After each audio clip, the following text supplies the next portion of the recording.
Yo, what's up, everybody? The DA here. Welcome to the DA's office. It is a nightcap kind of feel because it's hot as hell in LA. I'm trying to keep cool, so I got the lights down low, but it's still the office. Thank you, everybody, for being here. Shout out to the chat, all the cats chilling in the chat. I appreciate you guys. Look, 40 of you, make sure you hit the like button. Make sure you guys share the video out there with everybody that's hanging out. Hey, let's have a good time tonight, man. We're wrapping the week up. It's a Sunday, and we are getting ready for 4th of July weekend. I'm looking forward to this coming week because you guys probably already know we'll be hanging out at Anime Expo in Los Angeles from the 3rd through the 6th. I'll be covering that, doing a lot of content about anime from there, along with my son, who's starting to put some things together for his channel.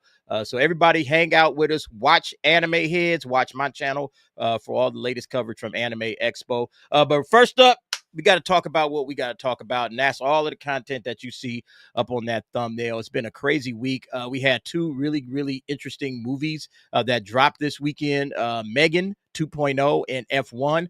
I saw one movie, and I'll give my thoughts on that in just a minute. I have to still see the other one, but yeah, let's just say that Hollywood, y'all gonna have to do a lot better than what we getting, because one movie really kind of set the tone, in my opinion, for the rest of the summer. All right. This is the expectations that we should all have for these big summer movies. And so far, we really haven't seen anything to that level. So I'll talk about that in a moment. But before I get there, let me get here. Shout out to everybody in the chat. Thank you very much. You know how we do. We want to say what's up to all the folks that's chilling with us, hanging with us, members and all. Appreciate you guys. We got DK Bones in the house. What's up, DK Bones? Don Vermillion is here, along with Dr. A.Y. Heath, also chilling with us. All three members. Thank you guys for being members. I appreciate it.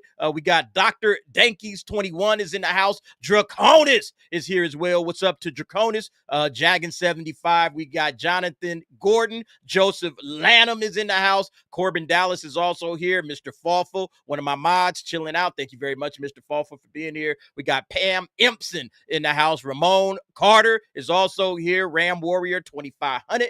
We got Rockefeller Plaza also chilling out with us in the house. Thank you very much, Rockefeller.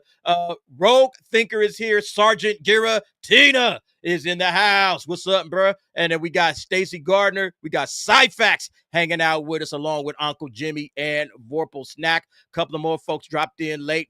Fallen Angel D-Links joined us, along with, I think, was it Pogue? Yeah, Pogue. Pogue also came through. Shout out to you. Vorpal Snack is here. Uncle Jimmy just showed up. So, yo, everybody is here. The gang's all here. Eternal Glory, I see you. Thank you for hanging out with us tonight. All right, man, let's get it started. Let's bring in the cats, the coolest brothers in the universe. Always here, always on time. I appreciate them very much. Remember, 65 of you guys, 68 now. Hey, 68 cats hanging out with us in the chat. Hit the like button if you don't mind. Let's bring on Rockefeller Plaza in the house. He's too busy for us. He's too busy to say hello. He got stuff to write down over here in the corner. He's on mute. He don't understand what's happening. We doing a live sharing this show, out on Twitter, so and you all should too. Make sure you like, comment, subscribe, and share this shit. Help it get out there in the algorithm. Yeah, push it out there on Twitter. We talked about it. We talked about it on Friday, man. The YouTube algorithm is playing havoc with channels. Everybody's like, I'm not getting notifications when we go live, Rock. What's happening? I'm like, fucking call Google. Man, it's crazy. They're doing too much. They're doing too much. So, yeah, thank you. If you can, share the video out there with your social medias. That'll help things out a whole lot. We also got Cyfax chilling with us. Cyfax, what's good? Yo, what's good, man? What's good? How's it going, man? Hey, man. Yeah, so you saw F1, but you didn't see M3GAN. I mean, I saw both of them, so I can talk on both of them. But okay, F1 I'm gonna let you speak pretty awesome. Look, man, I'm gonna let you speak all about M3GAN because I didn't see M3GAN at all. I did put a video up about it, but I even said in the video I haven't seen it, so I can't comment on the movie. But just hearing how M3GAN's box office, did, and we'll get to that. They made some mistakes. Because I feel like M3GAN should have been a very easy layup type of situation where, all right, man, we about to come in here and do exactly what we did the last time, appeal to the same fans that we did the last time. But the trailers didn't look like that's what they were going for. And the box office kind of reflects that because it only made $10 million on its opening weekend. When my fan comes this way, are you getting any feedback on my? We got no fans. What you talking about? Okay, I don't hear nothing, bro. Cool. But yeah, oscillating. I don't want it to randomly. No. I don't hear nothing. I don't hear nothing. Look, I got like a fan here and a fan here. fan back here going, I know. Yeah, I can't. usually my noise gate does a great job, but sometimes I don't know. So Yeah. Yeah, F1 was phenomenal. F1 is like, to me, set the standard for the rest of the summer. Like, if you can't live up to what F1 gave me, you ain't a summer movie. That's a summer movie all day long, man. That movie was great. Loved it. Loved the action. Fantastic. Yeah. Fantastic. Love the action. I just saw it, so I haven't been able to talk about it yet. So I'm gonna talk about it for a little bit. Love the action. All right. But the characters and the way that the characters all interact with each other, just as good as some of the action that we got. But honestly, it's about racing. I'm not even a big F1 Formula One guy. I'm not a big fan of it. And all of a sudden, that made me want to go and watch it. You know, I was like, that's the effect that this movie had. I'm like, I think I want to go and check out a Formula One race one of these days and or at least watch it on television a little more so I can understand it, because I'm not a big racing fan, but just seeing like the dynamics, and I don't know, maybe some of that was played up in the movie, but some of the dynamics, the racing that was going on, like what these teams of racers have to go through when they get into the pit, you know, and like, hey man, we got to be super fast on this, you know, on these tire changes and everything. Just talking about and the kind of tires that they have to use, like, oh, you want to use hard tires, soft tires, depending on the weather situation, and you change them up, and you're only allowed like a certain amount of them per race and stuff like that. And like it's all strategic. Like there's a lot of strategy behind it that you don't really think about when if you were to watch it. Like you just be like, yeah, car goes fast and they change tires randomly. Car goes fast again. Okay, cool. Like, but there's a lot more going on. I've been thinking about it, bro. I mean, I'm playing Gran Turismo. Gran Turismo. If you play that shit, well, did you see the Gran Turismo movie? Because I mean, it was okay. I watched that one was okay. That one was okay, but F1 started like it. Plus, it was filmed by the same guy who did Top Gun Maverick, so he's getting in there. He's getting actual shots. Apparently, they were actually filming it during some real races. Apparently, like if you were a fan of like F1 or like if you were watching Formula One if you're just a fan of that, you could actually see their cars in some of the races. Like they were on the racetracks while live races were going, and so that's how they got some of that footage. And and there'd be Brad Pitt. Incredible. Brad Pitt would be in the background, like on when people are like taking their trophies, and all of a sudden he would walk up, and he was just there all the time because that was the most authentic and easy way to get some of those shots. And it paid off. It looked amazing. Man. I'm blown away. I think that this guy, Joe Kosinski, they should really start putting this dude in charge of summer blockbuster movies every single time. Top Gun Maverick, this is exactly like Top Gun Maverick in terms of intensity, in terms of the feel. Like you're right there in the middle of it's like an adrenaline rush. You're in right. Like even that opening scene, the opening like few 5 minutes where you're behind you're in the car. It just brings you right on into the movie. And I thought that was just absolutely incredible shit, man. Brad Pitt's great in it.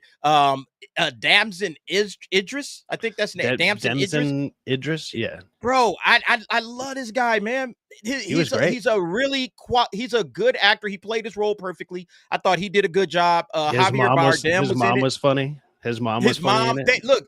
They nailed it.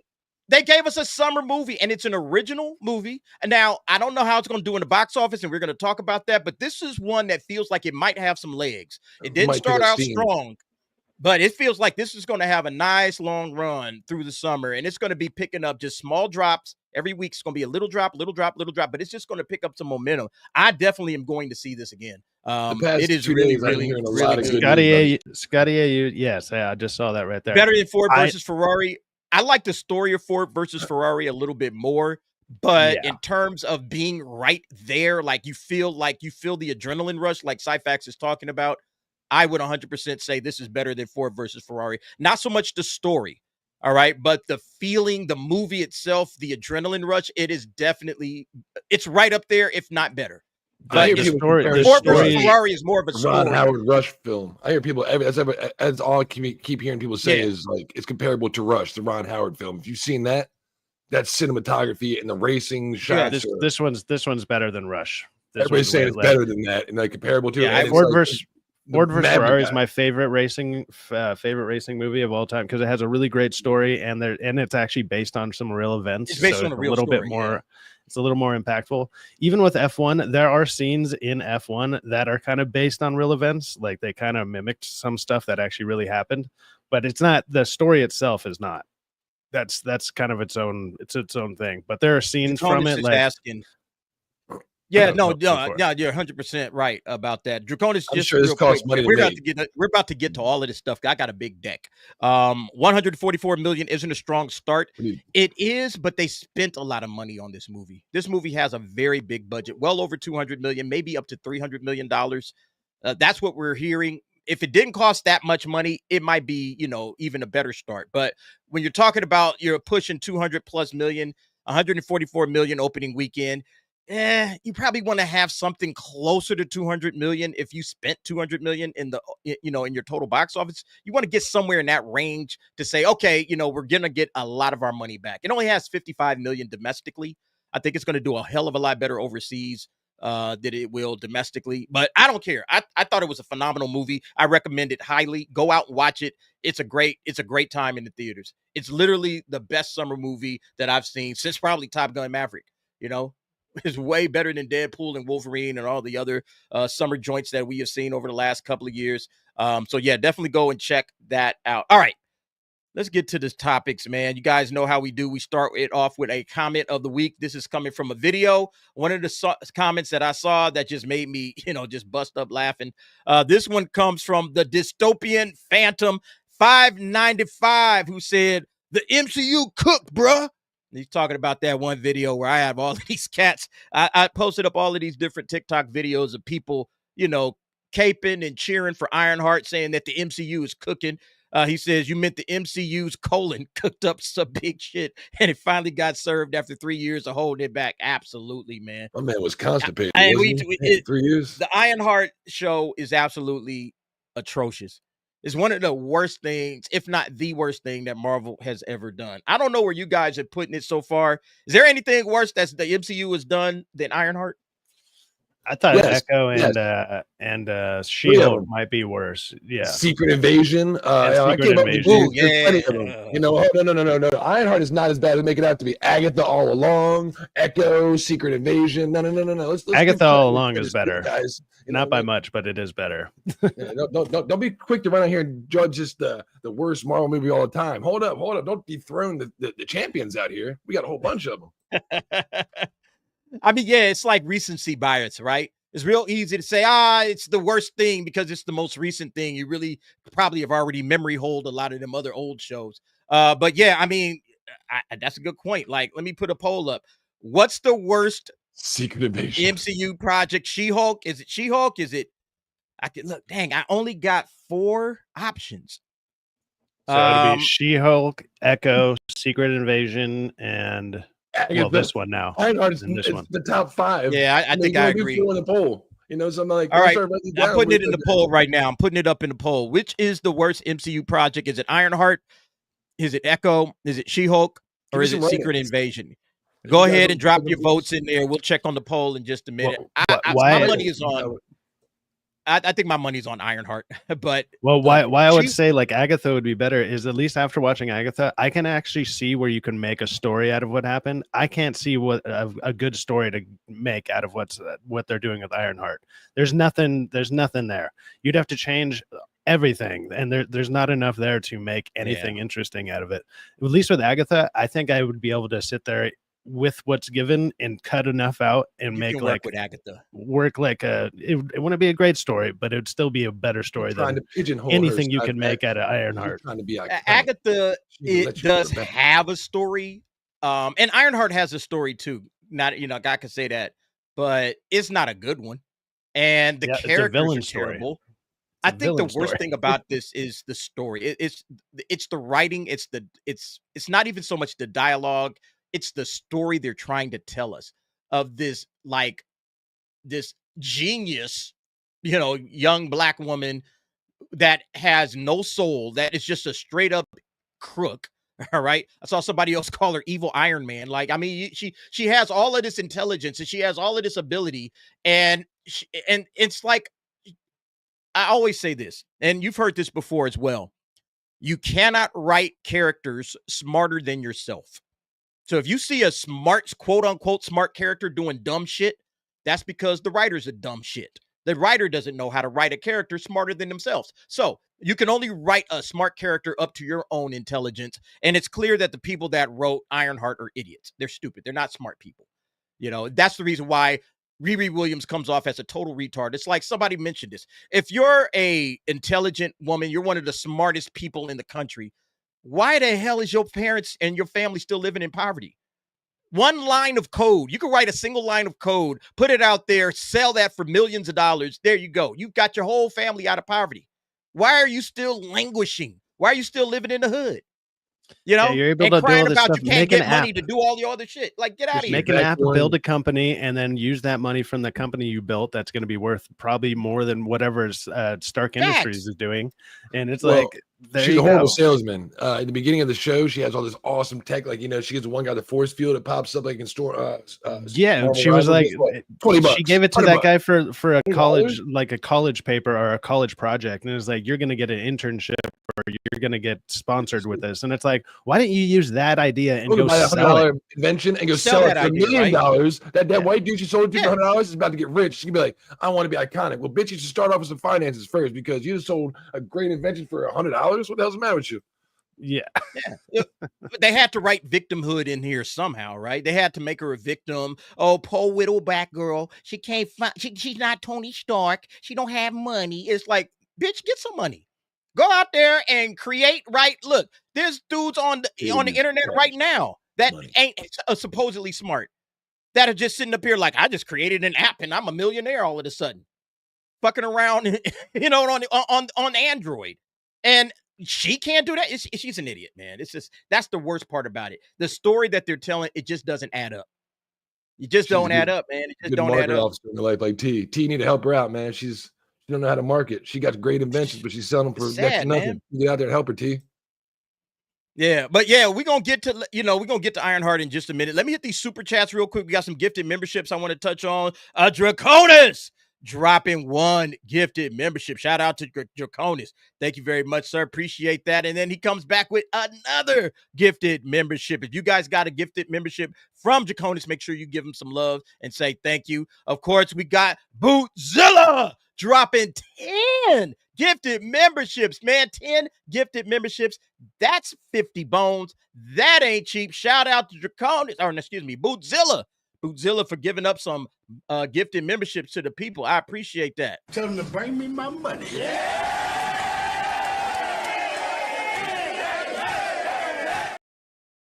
Yo, appreciate it, man. Thank you very much, Bootzilla. You the man for that. And then we also got Eternal Glory dropping a $5 super chat. Thank you very much. No message, just $5 says bloop, and I'm out. Peace out, bro. Thank you very much, Eternal Glory, for the support of what, and who else?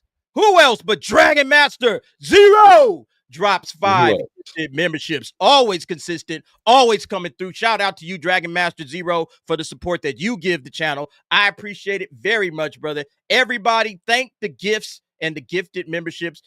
And thank you to everybody that got a gifted membership. I appreciate that. You guys are absolutely the best. Hey, thanks for building out the channel. We love you. We definitely rock with you. And yeah, let me give some thanks to all the new members that just joined. Welcome.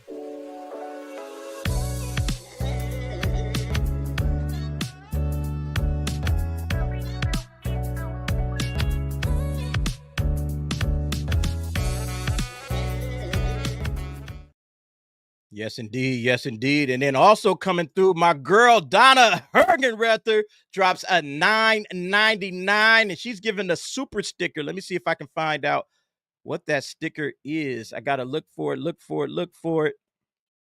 There it go. It says #1 fan.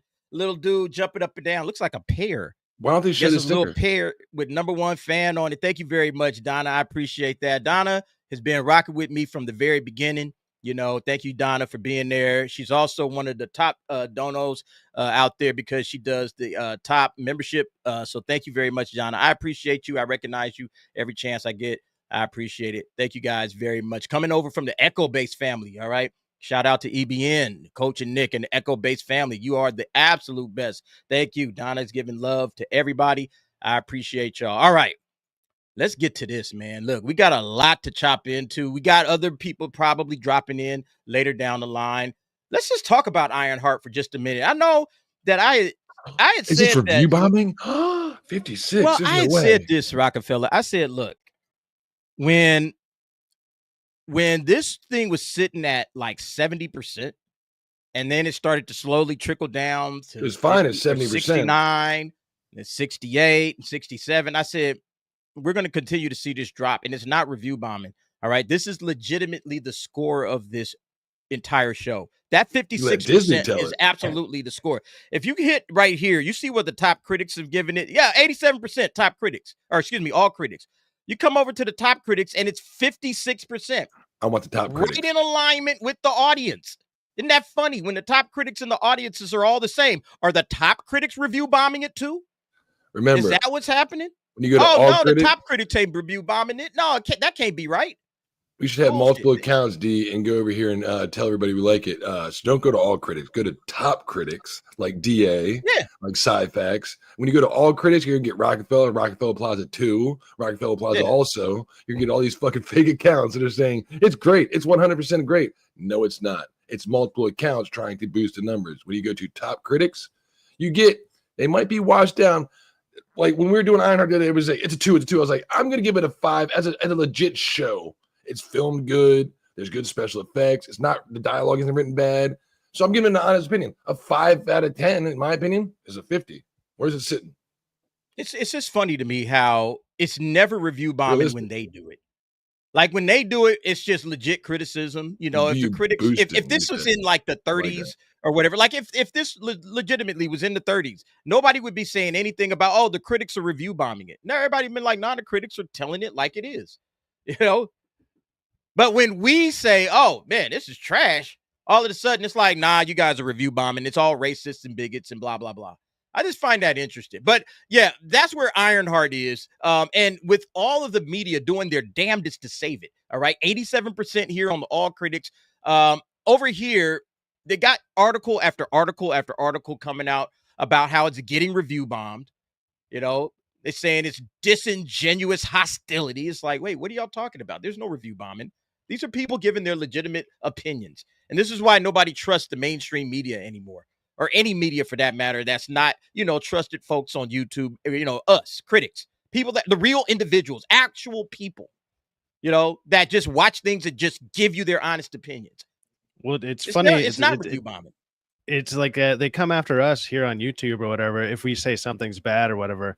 But I actually don't know one person who actually goes and reviews stuff on Rotten Tomatoes or IMDb and leaves an actual score or anything like that. We just talk about it on YouTube on our channels. So it's like they come at us like, oh, it's your guys' fault. And I'm like, I don't even think of that many people in chat even go and doing that. So they're not going out of their way to go review bomb. We're not the problem. It's there's people out there who are just not liking this stuff. They're just not liking it. There might be a couple people who do that, but I don't go onto Rotten Tomatoes or IMDb and hit like 1 out of 10 or like a, you know, a rotten score or anything like that. I don't do that. FX. It's like when, you know, when it was voting Trump and Biden, and when polls say I never took a poll saying I'm going to vote for Biden or Trump. Where are these fucking polls coming from? I don't know one person that's ever been polled. I've never been to IMDb. Of us three, have any of us went to IMDb this week and talked about up or down for fucking Ironheart? Probably. I check out IMDb ratings all the time. I just never review anything. Never go to Fandango. Yeah, I just look at them. I never actually contribute to it. So these numbers are skewed. You gotta look at where they're coming from and who they're getting them from. You know. Well, it's all. Listen, I've gone through and I did a video on it, and I might actually touch on that in just a second. But yeah, it's people with review boosting campaigns where they go out and say, "Hey, I like that log into Rotten Tomatoes, create a bunch of accounts, and you know, give them all 5-star, 5-star, 5-star, 5-star. Go, do it now." And you have campaigns. You'll see it on Twitter. Anytime one of these shitty ass shows come out, there will be people out there. They did it for Willow, all right. They did it for Agatha all along, and they did it for Echo, and now they're doing it for Ironheart. They'll give marching orders. Go review boost this show. They don't ask, did you watch the show? Did you enjoy the show? No. They say, hey, go out there, create some accounts, and boost it up. But it doesn't matter. Okay, that's and that's the point of this whole article right here from That Park Place. The scores were plummeting again after they got rid of all of those negative scores that had dragged it all the way down into the 30s. What happened? Oh, it went all the way up into to 70% with the audience score, and now we all the way back down once again to 56%. This shit's not going to work. That's what I'm saying. There's no such thing as review bombing, because ultimately the real score is always going to come through. If enough people score it, it's like, yeah, you can, try to bomb it all the way out. You can say, hey, bomb. But if enough people like the show, it's going to rise. It's too many people that would love the show and say, hey, this is a really good show. I'm going to go give it a positive review on Rotten Tomatoes. So the review bombing ultimately doesn't work. And if it's a bad show, guess what? Exactly the same thing. No matter how many people try to boost it up with fake 5-star ratings, everybody's going to come through and say, nope, it's trash, and down we go. And so we're already back down in the mid 50s. I think it's going to lock in somewhere around the mid 50s, although it could keep going down. But I think this is about where it's going to end up. You'll also be able to tell, like, if it gets a second season or, maybe a third season, like whatever. When these shows are only getting one season and you never hear about it ever again, there's a reason for that. It's like, it doesn't matter what it's rated. Doesn't matter if you go out of your way to review bomb it or positive bomb it. Do you get a second season out of it? No. If you don't get it, because the ratings is what really matters. And if the ratings are bad, or if there's no views, nobody's watching it, nobody gives a shit about it, and you're not going to see a second season. That's kind of what ends up mattering. And don't get me wrong, there's plenty of shows I've seen where the first season I was like, wow, that was actually good, and that won't get a second season. And I've seen shows that I thought were terrible that ended up getting a second season. So sometimes these scores and stuff kind of don't matter for the most part, other than the general, I don't know, just throwing it out there, throwing it out there to the people. It's like, look, this is what most people seem to think. But at the same time, I don't know anybody that goes on these sites and rates stuff like this. So. Look at the numbers on the bottom. 87% is 73 reviews. Those are the real people. Those are the paid. When you go critics. to 56%, how many people? Those are us. 2,500. Hey, look, the numbers. This is what I'm talking about. This is what I'm talking about. This person posted this up on X. We need to show up for Ironheart just like we did for Sinners. Stream it on Disney Plus. Post about the show on social media. Leave positive reviews on Rotten Tomatoes. Show Marvel Studios that Black heroes are more than comedic relief or side characters. They deserve the spotlight. Well, again, if it's are the Black heroes with us right now? Because that's what I was saying. I was like, is this a Black thing or something? Before they said Black heroes, I'm like, why do we got to do this like Sinners? What the fuck's it got to do with Sinners? Oh, nothing to do with Sinners. What they think that, well, we're the ones that boosted Sinners up and made everybody think Sinners was good. I guess. Like, no, Sinners is a legitimately good. Yeah, it's a legitimately good movie. You didn't have to do this for Sinners.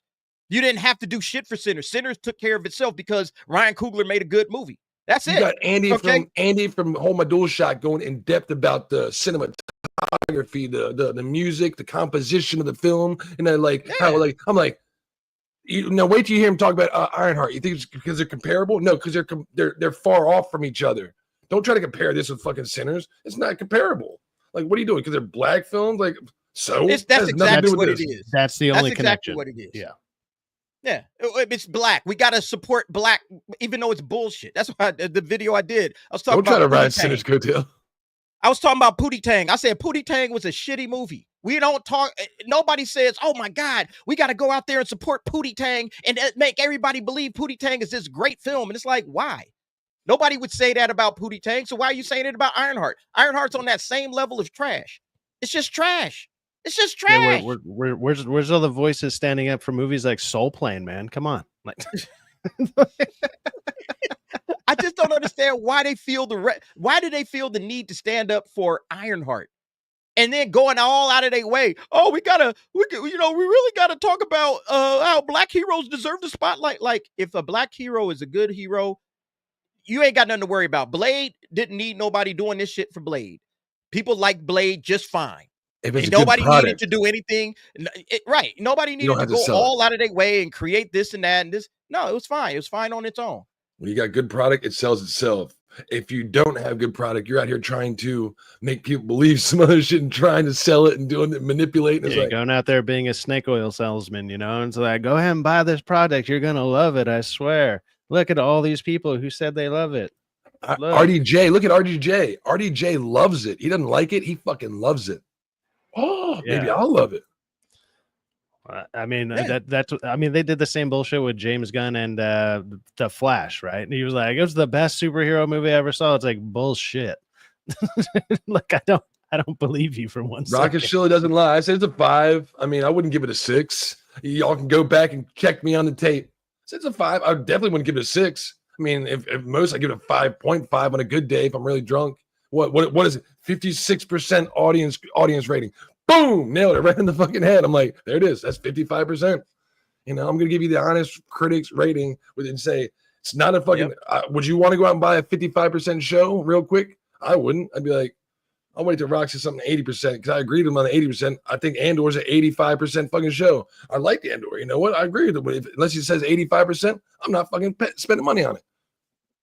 So looking at those numbers, seeing who you relate to, and this is not these numbers are right, man.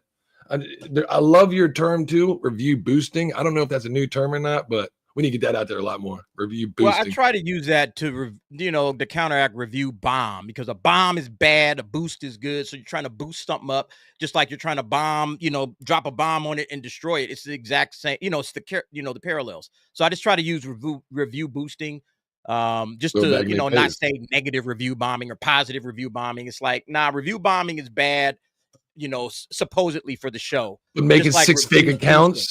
Yeah, just trying to boost something. Fake reviews. It's even worse. Yeah, it's just bullshit. It's all bullshit. Look, that's why people don't really listen to Rotten Tomatoes anyway, because there's a lot of those types of shenanigans going on, with that. But it is what it is. Look, I mean, we see stuff like that over here, even on YouTube. Like when we get random spammers and stuff in the chat, and all of a sudden you kick them, and all of a sudden they come back with the same message, and they do that like 6 or 7 times.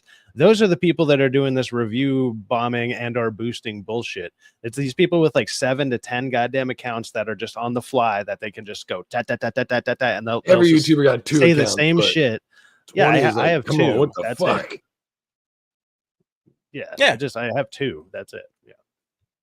Yeah. So you got everybody out there doing that kind of nonsense and bullshit. And then you got this. We got to talk about this one, man. Mr. Masculine himself, Pedro Pascal, paragon of masculinity, featured in Gaiety. Are you kidding? Like, that's a real fucking site? Holy shit. This is not a joke. All right. Do not adjust your television set. Oh my God. Gaiety, ladies and gentlemen. They ran a story about Pedro Pascal shutting down J.K. Rowling, defending trans rights, and he's also reflecting on his fame at age 50. So he's 50 years old, whatever. All right, but look. That's a nice jacket, and he made it look even gayer than it is. I would wear that jacket, but now that he's gated up, I can't. You can't get me. You couldn't interview. If you're from Gaiety, you will never interview me. I will never be in your magazine if I'm a straight man. I'm sorry. I'm never going to be in this magazine. Yeah, like I wouldn't even take it. I would think you're fucking with me. I would think you're just messing with me. It's like, you're from what magazine? Oh, Gaiety magazine. It's like, excuse me? Like, your internet was F slurity not available? Like, what are you talking about? There's no way in hell I'm in this. And I'm sorry, if I'm a straight man, I don't give a shit. If I look, I ain't got a problem with gay people. Blah blah blah. Can Gaiety interview you? Fuck no. Fuck no. Gaiety ain't interviewing me. Hell no. Hell no. Get the hell away from me. Come back. The ones I gravitate to are the ones that are bipartisan. Not that are one-sided. I want Biden and Harris and imagine the only article that comes out for you is in this magazine ever, and like they just type your name in and you come up. It's like, oh yeah, DA's in a Gaiety magazine. You'd be like, that's like I'm ending my account right now. Like that's the like only thing I'm known for. That's proof. This is proof. If anybody was ever questioning which way does Pedro swing, I think now. I think everybody is pretty comfortable. They know where he's at. And look, hey, if this is your way of coming out, fantastic. But apparently, this kind of set things off with J.K. Rowling, because they say Pedro has shut her down. All right. He shut down J.K. Rowling And he has had some words for J.K. Rowling. He's been going back and forth talking shit about J.K. Rowling. He doesn't like her. He thinks she's a bully. I think it's in this article somewhere. Let me see. Is he working for her? Is he going to be in there? Like, why is he talking about her so much? No. Okay, so look. British woman is mean to me, man. Well, it's not even that. He's just, because he has a quote unquote trans sibling. Yeah, but I mean, he's got to stand up for her. So he just feels like doing it against the. So when J.K. Rowling, she was celebrating a Supreme Court ruling that limited the definition of woman to biological sex. All right. And then she took that picture. You guys remember the picture. It's on the thumbnail of her. Oh, the one she's smoking a cigarette. Okay, and she had the wine. And she's like, oh, congratulations. Saying, I love it when a plan comes together. So right? She tweeted that out. He must have been like, oh, fucking transphobe or some shit like that. That was going on here. Twitter battle. We're about to find out. So that's essentially what happened. Here's what Pedro had to say. That's heinous loser behavior. That's what he said about J.K. Rowling. All right. Calling her a heinous loser. And then went on and said, bullies make me sick. All right. It's a situation that deserves the utmost elegance so something can actually happen. So he's tired of holding back. He's basically saying that she's a bully. She can't stand it. He's talking about the Javiera. That's his, sibling. The brother, that's a sister. I guess, I don't know. But yeah, Javiera, and they call this dude the internet's daddy and all kind of weird shit like gay. What is he? Fuck. But anyway, J.K. Rowling clapped back. She wasn't going to let this slide. She said, I can't say I feel very shut down, but keep at it, Pedro. God loves a trier. I was like, shit. You said you ain't did shit. All right. I ain't shut down at all. But yeah, keep trying. God loves the efforts. All right. And this God is what I tell. When I tell people I don't hate shit in life, this is what I mean right here. J.K. Rowling might be sounding a little, pretentious, a little, but she didn't say anything rude and fucking. She's not like, oh, fucking you. I hate to. No, go back to Pedro Pascal, what he said, and tell me which one's more mean. Yeah, he called her a heinous loser and a bully. I'd rather be polite and say, said, look, hello, instead of you ain't shut down shit. If you think I'm shut down, that ain't shutting me down. I listen, still one of the richest women in the world, if not the richest. All right. Her show is about to come out next year. I don't know how that's going to do until they get rid of Black Snape. But nevertheless, that's what I was wondering. Maybe he was in the run to be Snape or something. But he just heard it on Twitter. He just heard it on Twitter and probably put his fucking 2 cents. He's not going to be a part of anything to do with that at all. No way. Yeah. Look, they're going to stop messing with J.K. Rowling because every time somebody say something about her, she come back and get them. She stay on Twitter just roasting cats. So they're going to learn to leave her ass alone. But I just find it interesting that why is he making J.K. Rowling his enemy, or why has he got her in his crosshairs? I don't understand that move at all. It's like she's got an opinion that a whole lot of people share. But why are you attacking her? You think by attacking her, you're going to somehow win some brownie points or something? I don't understand it. But were you at the courthouse that day trying to defend the decision from getting overturned and voted into law? Because that's the proper way to do it. Well, I don't think he's a part of the British freaking. He's not a citizen over there, so we want to be able to affect shit. But the other thing that's going on with that is she's made one of the most popular series of all time, has literal fuck you money, and it's why would you try to mess with this person ever? If she's gonna say whatever and you don't like it, your best response is to not say anything to her at all. I've never understood this. When people go out and make big statements and then they want to throw their name into the ring or something, and it's the easiest way to get rid of that rhetoric is to not respond to it at all. Just be go ahead and talk to the void or whatever.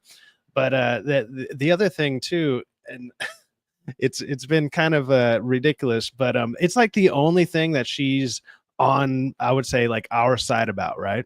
Other than that, she's a total leftist. She's a hardcore lefty feminist. Oh, she's totally person. Man. And look, just like Craig said, one thing, and that all it takes is that one thing, and then your whole side will turn on you. If you don't agree with one thing, you're out. Oh, and that's absolutely, that's the difference, Yeah, but crazy. J.K. Rowling is all about internet battles. That's literally she's built for this shit. She loves it, man. She dives into it. She spends, look, you said, she got She got nothing but fuck you money and time. She about to just go in. She's about to polish up her swords and get after it. She loves going after people on the internet. I think Pedro Pascal and anybody associated with this dude probably just say, hey, man, stop talking to J.K. Rowling. Just stop, because this chick don't do nothing but go after people online and just roast them, spit roast them over an open flame. Just leave her ass alone, because she starts digging in. The whole internet is all of a sudden going to be roasting you, and you don't have it like that. You can't do the comebacks like she can. All right. This chick's a professional writer. She's got all the snark of a British woman. You can't fuck with her, man. Just let her be. Just let her be. She's good at this. You know, she's really good at what she does on the internet. She has all the smoke and all the time for every one of y'all. It's stupid. It's crazy. But yeah, if he don't learn, he gonna learn. All right. Just leave her ass alone. That's what I would do. I would tell, hey, Pedro, just don't even fuck with JK. Don't stop bringing her up. Stop talking about her, because pretty soon she gonna go in and write a whole fucking essay on your ass. And it's gonna be hilarious. And then that might actually be the end of your fucking career. Yeah. Everything he does is political, man. Everything he does lately is political. He's not built for this shit. I don't know why he's doing this dumb shit. He's not built for this. He got a whole, like, a woman's hand to get out and talk on stage. This man has social anxiety. He's weird. You just ain't built for this, bruh. I'm sorry. This is not a battle you can win. It's just not. When Mando and Grogu does bad, hopefully it does.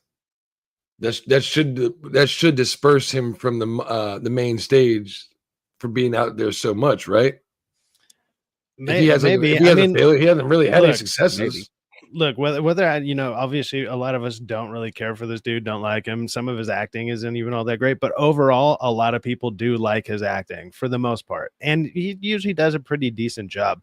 But when he comes out and he does a bunch of this shit over and over and over again, because like I feel like I've been hearing more about him in the last like 6 or 7 months than I think I've heard about him ever. Like over the last like 5-6 years, or how long has it been since he was on Game of Thrones? Like, I feel like Game of Thrones put him into like the spotlight. He wasn't as political then. Yeah, it's been like 10 years. Well, now, and a lot of these people are trying to, or they're figuring out. Well, actually, it doesn't seem like they're figuring it out. But you need to stop doing your political nonsense, because it fucks with your movies, it fucks with your shows, it messes with your whole brand, and all you're doing is damaging yourself.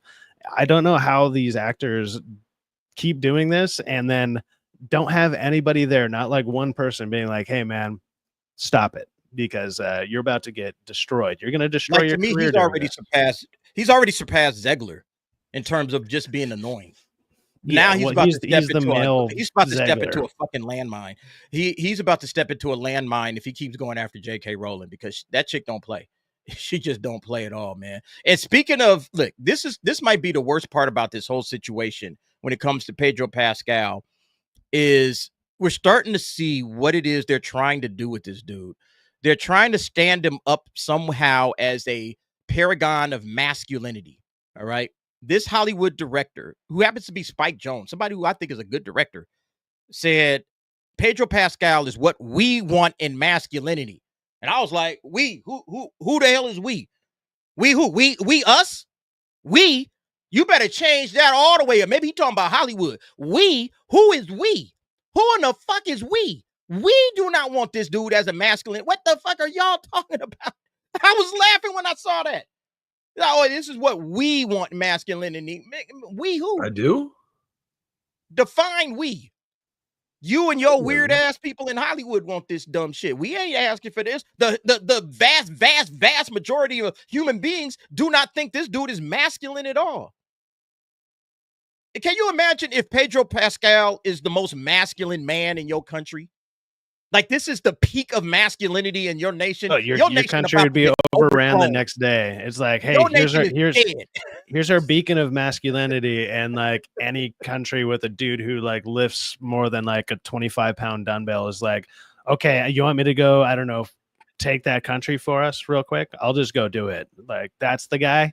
We're good. I'm good. I'll just go do it by myself, because this is not the beacon of masculinity. This is not what anybody really wants. I mean, it might be for the Hollywood agenda and stuff like that, I guess. But I mean, if so, this is also why you see a lot of women complaining. It's like, we're all the masculine liberal men. It's like, this is their fucking idol. This is what you got to look forward to. Have fun with that. Women, y'all created they don't this. exist. Let me just say, women created this shit because y'all kept telling men, oh, you're too toxic. Oh, the toxic masculinity. You know, it's like, nah, it's not toxic masculinity, chick. It's just masculinity. All right. It's just men being men. Okay, y'all created Pedro Pascal, women. It wasn't men that created this. It was women that created this shit. I have no doubts in my mind this man was raised by his mother and a whole pack of women. And that's why he look like and act like this. And that's why his brother is anyway. Now let's counterbalance this. Let's counterbalance this, D. So who's the picture of the woman that we want in Hollywood? I guarantee if I ask the audience before they tell us who it is. Oh, DA has we that come one. up with the audience, and they come up with it. And then what they're telling us are going to be two different things. They're going to be pretty far apart. You want to bet? If we haven't gotten there yet, if they've already made the poll, shit. But if they haven't made the poll, if we, the audience, ask first, they'll be like, oh, just like video gamers, I know what I want in the fucking female lead. I can tell you two things right off the gate. No, you're not getting any of those. Are you kidding me? You're disgusting. I look. What do men want out of a woman? What is the Hollywood prototype? Sydney Sweeney is the only woman in Hollywood that likes being a woman. You men drooling over her, trying to fantasize. You should be sick of yourself, men. Toxicity and your toxic masculinity. You should be ashamed of yourselves. Disgusting. Yeah, like, so when you're talking about like this is what we want, like men be like, yeah, this is what we want in femininity. When it comes to femininity, this is what we like. We like women that look like women, that smell like women, that act like women, dress like women, that are full flown, like they lean in to their femininity. Sydney Sweeney leans all the way into it without, and it makes no apologies. I'm a woman, damn it. Look, this is exactly what we want. Women. I know there's some chicks out there. I know I seen Leia plus size. Is this what y'all want? Women? Is this masculinity to you? Does that make you horny, baby? But the real scary part, like I said, is it's the agenda. There's an agenda afoot now. Not just the shit on Pedro Pascal only. You know, we can do that, back to that, fine. But there's an agenda. There's been an agenda. I think ever since that fucking Gillette commercial, if you guys remember the Gillette commercial I'm talking about, I'm quite sure, where they don't want men to be men. They were trying to redefine masculinity and make masculinity into this motherfucker. Like, this is what masculinity looks like. Lean into this. Tie a sweater around your neck. Wear some yellow and pink. And, you know, there you go. Put some glasses on, some little problem glasses on, and lean into this bullshit. And then they wonder, hey, how come, you know, men, when they go on subway trains and they see women getting accosted, nobody is moving, nobody's saying anything, nobody's doing anything. How come, what happened to the good men? You turned them all into Pedro Pascal. You're telling us Pedro Pascal is what we want in masculinity. You're afraid of men. Well, it also doesn't help that what happens in society is when the random men that do step up and do the right thing, you know, they end up getting thrown in jail and for doing the right thing, you know, and so that, you know, that they don't have to kill somebody. The dude on the New York, it was the dude in the subway, right? Yeah. Yeah. What was that dude's name? It was Daniel something. Petty. Yeah. Daniel Petty. It's like, bruh, this dude saved a whole train full of people off to jail. It's like, what? Not by himself either. There was two other people there, D, but they didn't fit the narrative. So no, they picked on him and they tried to make it a racial thing instead of saying, "Yo, guess what? This dude saved a lot of people." This dude was out there stressing a whole train full of people out, threatening people. He steps up, does something, they throw him in jail. This is exactly why. You know, you get the kind of bullshit you get because, you know, we stamp down heroes and we say Pedro Pascal is what we want in masculinity. It's fucking crazy to me, man. Thank you, Daniel Penny. Thank you, Stream King. I was struggling with that name, Daniel Penny. Did I say Petty? My bad. I said Petty. I mean Penny. Yeah, that's cool. No, it's all good. It's all good. But yeah, Daniel Penny was a true hero. that stepped up and saved people on the train. And, you know, he used his military skills to try to subdue somebody that was threatening everybody on the train. You know, if he had swung and hit somebody and killed somebody, I'm talking about the guy that he ended up killing, or he ended up restraining and he died later. Everybody would have been like, oh, why didn't anybody step up and do something? And that's the reason why, because people like Daniel Penny get thrown in jail. But yeah, this is what they want, man. They're trying to change masculinity into this shit. If Pedro Pascal is the most masculine man in your country is getting taken over. All right, your country is dead. It's done. It's fucking done. So, hey, why don't we start trying to promote real masculinity instead of this bullshit? I just don't understand what is it that they think they're going for here. It's crazy. Oh, Sci-Fax. All right, Sci-Fax, he'll be right back. He had to dip out for a second. So I saw talking about Chris Hemsworth and who else did she say? Like Henry Cavill. Those are the men they want, but they ain't gonna hire those. They don't want to hire those men. You know what I mean? Yeah, they'll give Pedro Pascal 1,000 roles, and they'll give Henry Cavill like nothing. He can't even finish up being Superman. You know, it's crazy, man. It's crazy. But yeah, so yeah, that's masculinity for you. The next topic is actually a Sci-Fax topic, so I'm gonna skip that. Oh yeah, let me jump to this.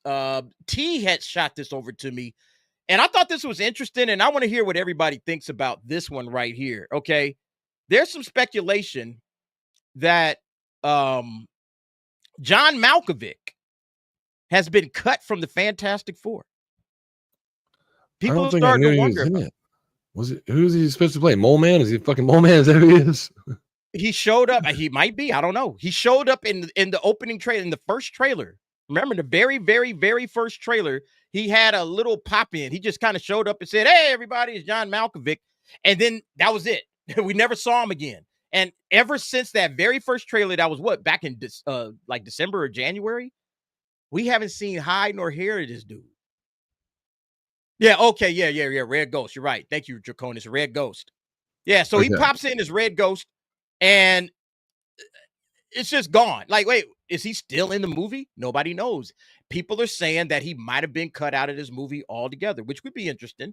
But it's kind of like, okay, Fantastic Four, they've been trying to fix a lot of the problems that this movie has. You know, from the way that Pedro is coming off. That's part of the reason that you see a lot of Pedro Pascal right now, because they know this movie drops in a month. And look, Pedro Pascal is Reed Richards. He is hurting the movie. All right. With some of his commentary, he's hurting the movie with basically the fact that nobody believes he's Reed Richards and he's kind of weak. He's hurting the movie. But now you're seeing like maybe they've made some wholesale changes to this entire franchise, or at least at this step. And John Malkovich has been cut out altogether. I didn't know what y'all thought about that. I was just throwing it out there for everybody to kind of speculate on. I don't have any real thoughts on it other than the fact that, yeah, they've been making some changes, and that might be the case. He might have been cut. But what do you think, Rockefeller? I didn't know he was in it, one. And two, if there's something that's cut or not in the movie, I want to go into this blinders because, you know, there's a lot we don't know in it. So I didn't know that, you know. If he's still in there, great. You know, if it fits the film, obviously. But what I was hoping for is not the bad CGI we got, but Giganto, that scene, like, you know, the first Fantastic Four where we got for that Little Caesars commercial. I was really hoping to go into the theater and have it starting on that, like seeing them finishing up that fight battle and showing the New York City that this is your Fantastic Four. A great opening scene. When I saw the commercial, there's no way that's going to be clipped from the, you know, it looks like a commercial edit to me. If they took something like this out and then added that from like an overwhelming response, because when I saw it, I was like, this needs to be in the fucking movie. Better CGI, but this could be in the movie, and it needs to be a first beginning tag scene. Yeah, here, let me show you. Here's the original, the first trailer. All right. Yeah, so yeah, so let me just kind of show you. He comes in somewhere around here.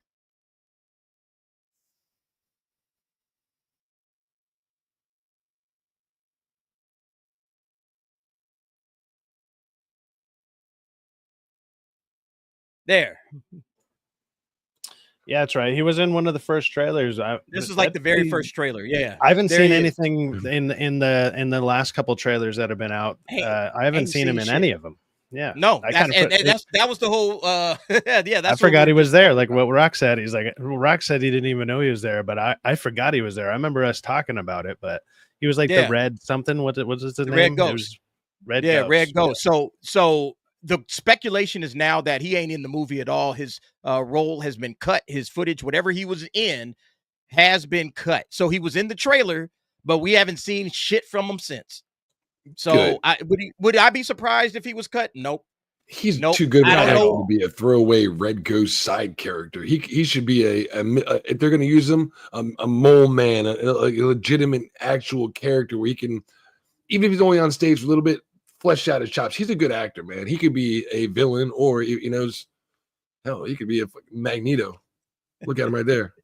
He could be a good Magneto, probably. Wizard looking at him. He looks homeless. He does, but. I mean, yeah, John Malkovich is a great actor. You would want to keep him in the movie and use him some way or another, right? So again, it just shows maybe they're starting to worry a little bit about what's in this movie. The fact that they haven't used him at all in any of the advertising. You would at least throw John Malkovich is a big named actor. You would throw him in something, right?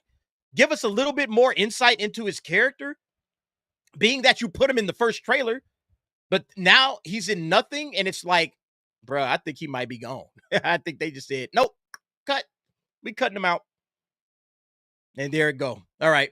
Speaking of cutting things out, Sci-Fax, I know you saw this news, and I had to bring this to your attention. Shit, where did it go? Let's do it.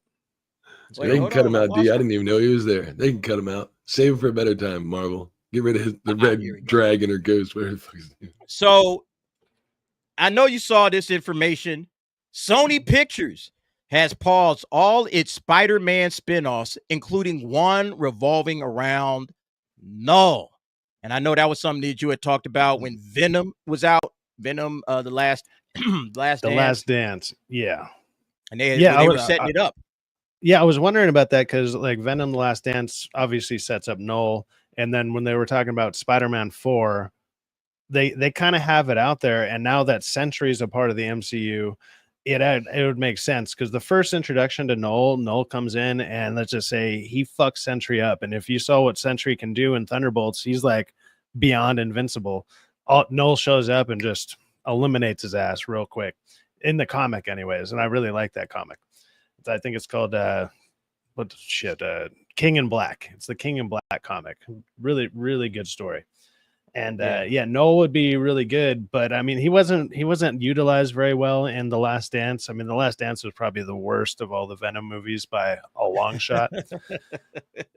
And then the rumors, like, I'm not surprised that they would just cancel all that because I also heard this stuff about Sony canceling all Marvel stuff, anything to do with any of the Marvel stuff. I've heard that Sony's just like they just axed all of it, anything that was possibly out there.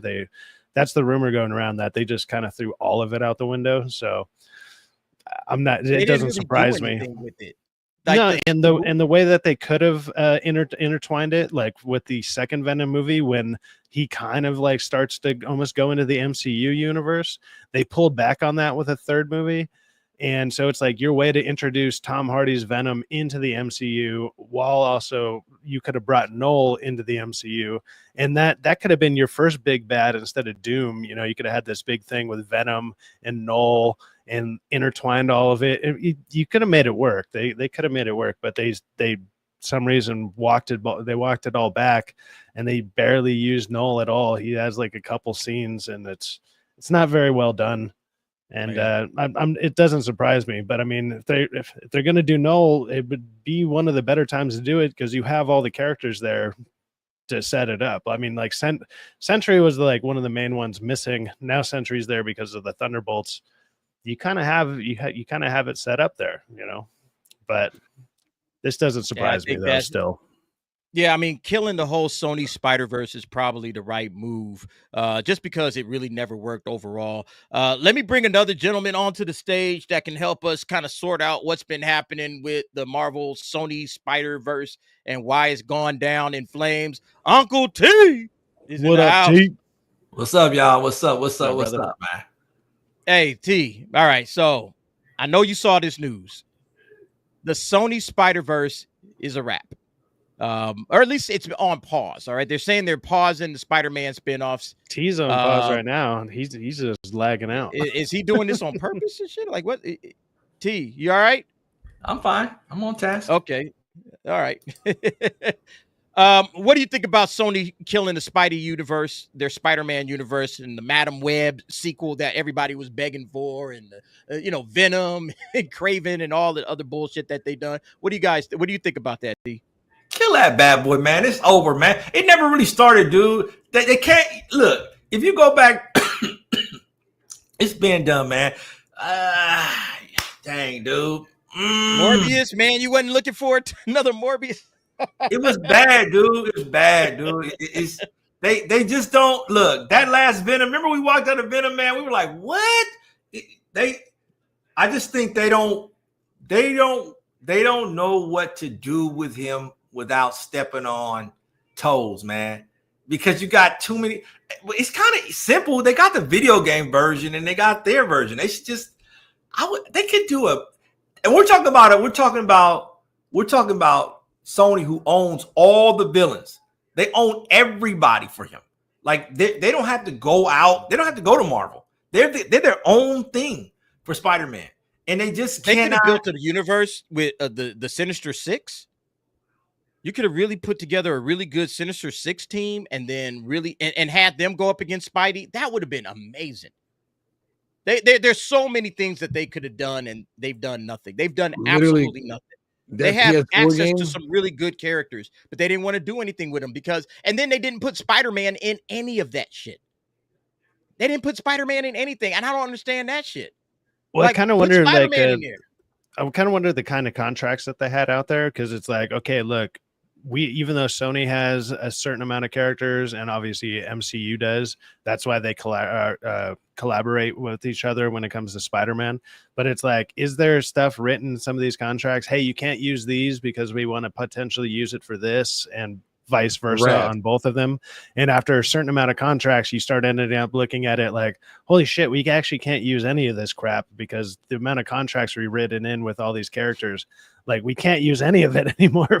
And it's like, well, in the, a contract will last for what, like 5 years or something before, depending on how long it's written for. It's like, okay, you can't use these for 5 years. It's like, well, after 5 years, now we can't use that Spider-Man anymore. Now we got to do this. And it starts becoming an endless cycle of bullshit and litigation that it's like, we're not going to get some of these characters in the same places at the same time where we would want them. And it's probably literally wrapped up in their contracts. Marvel pulls it off.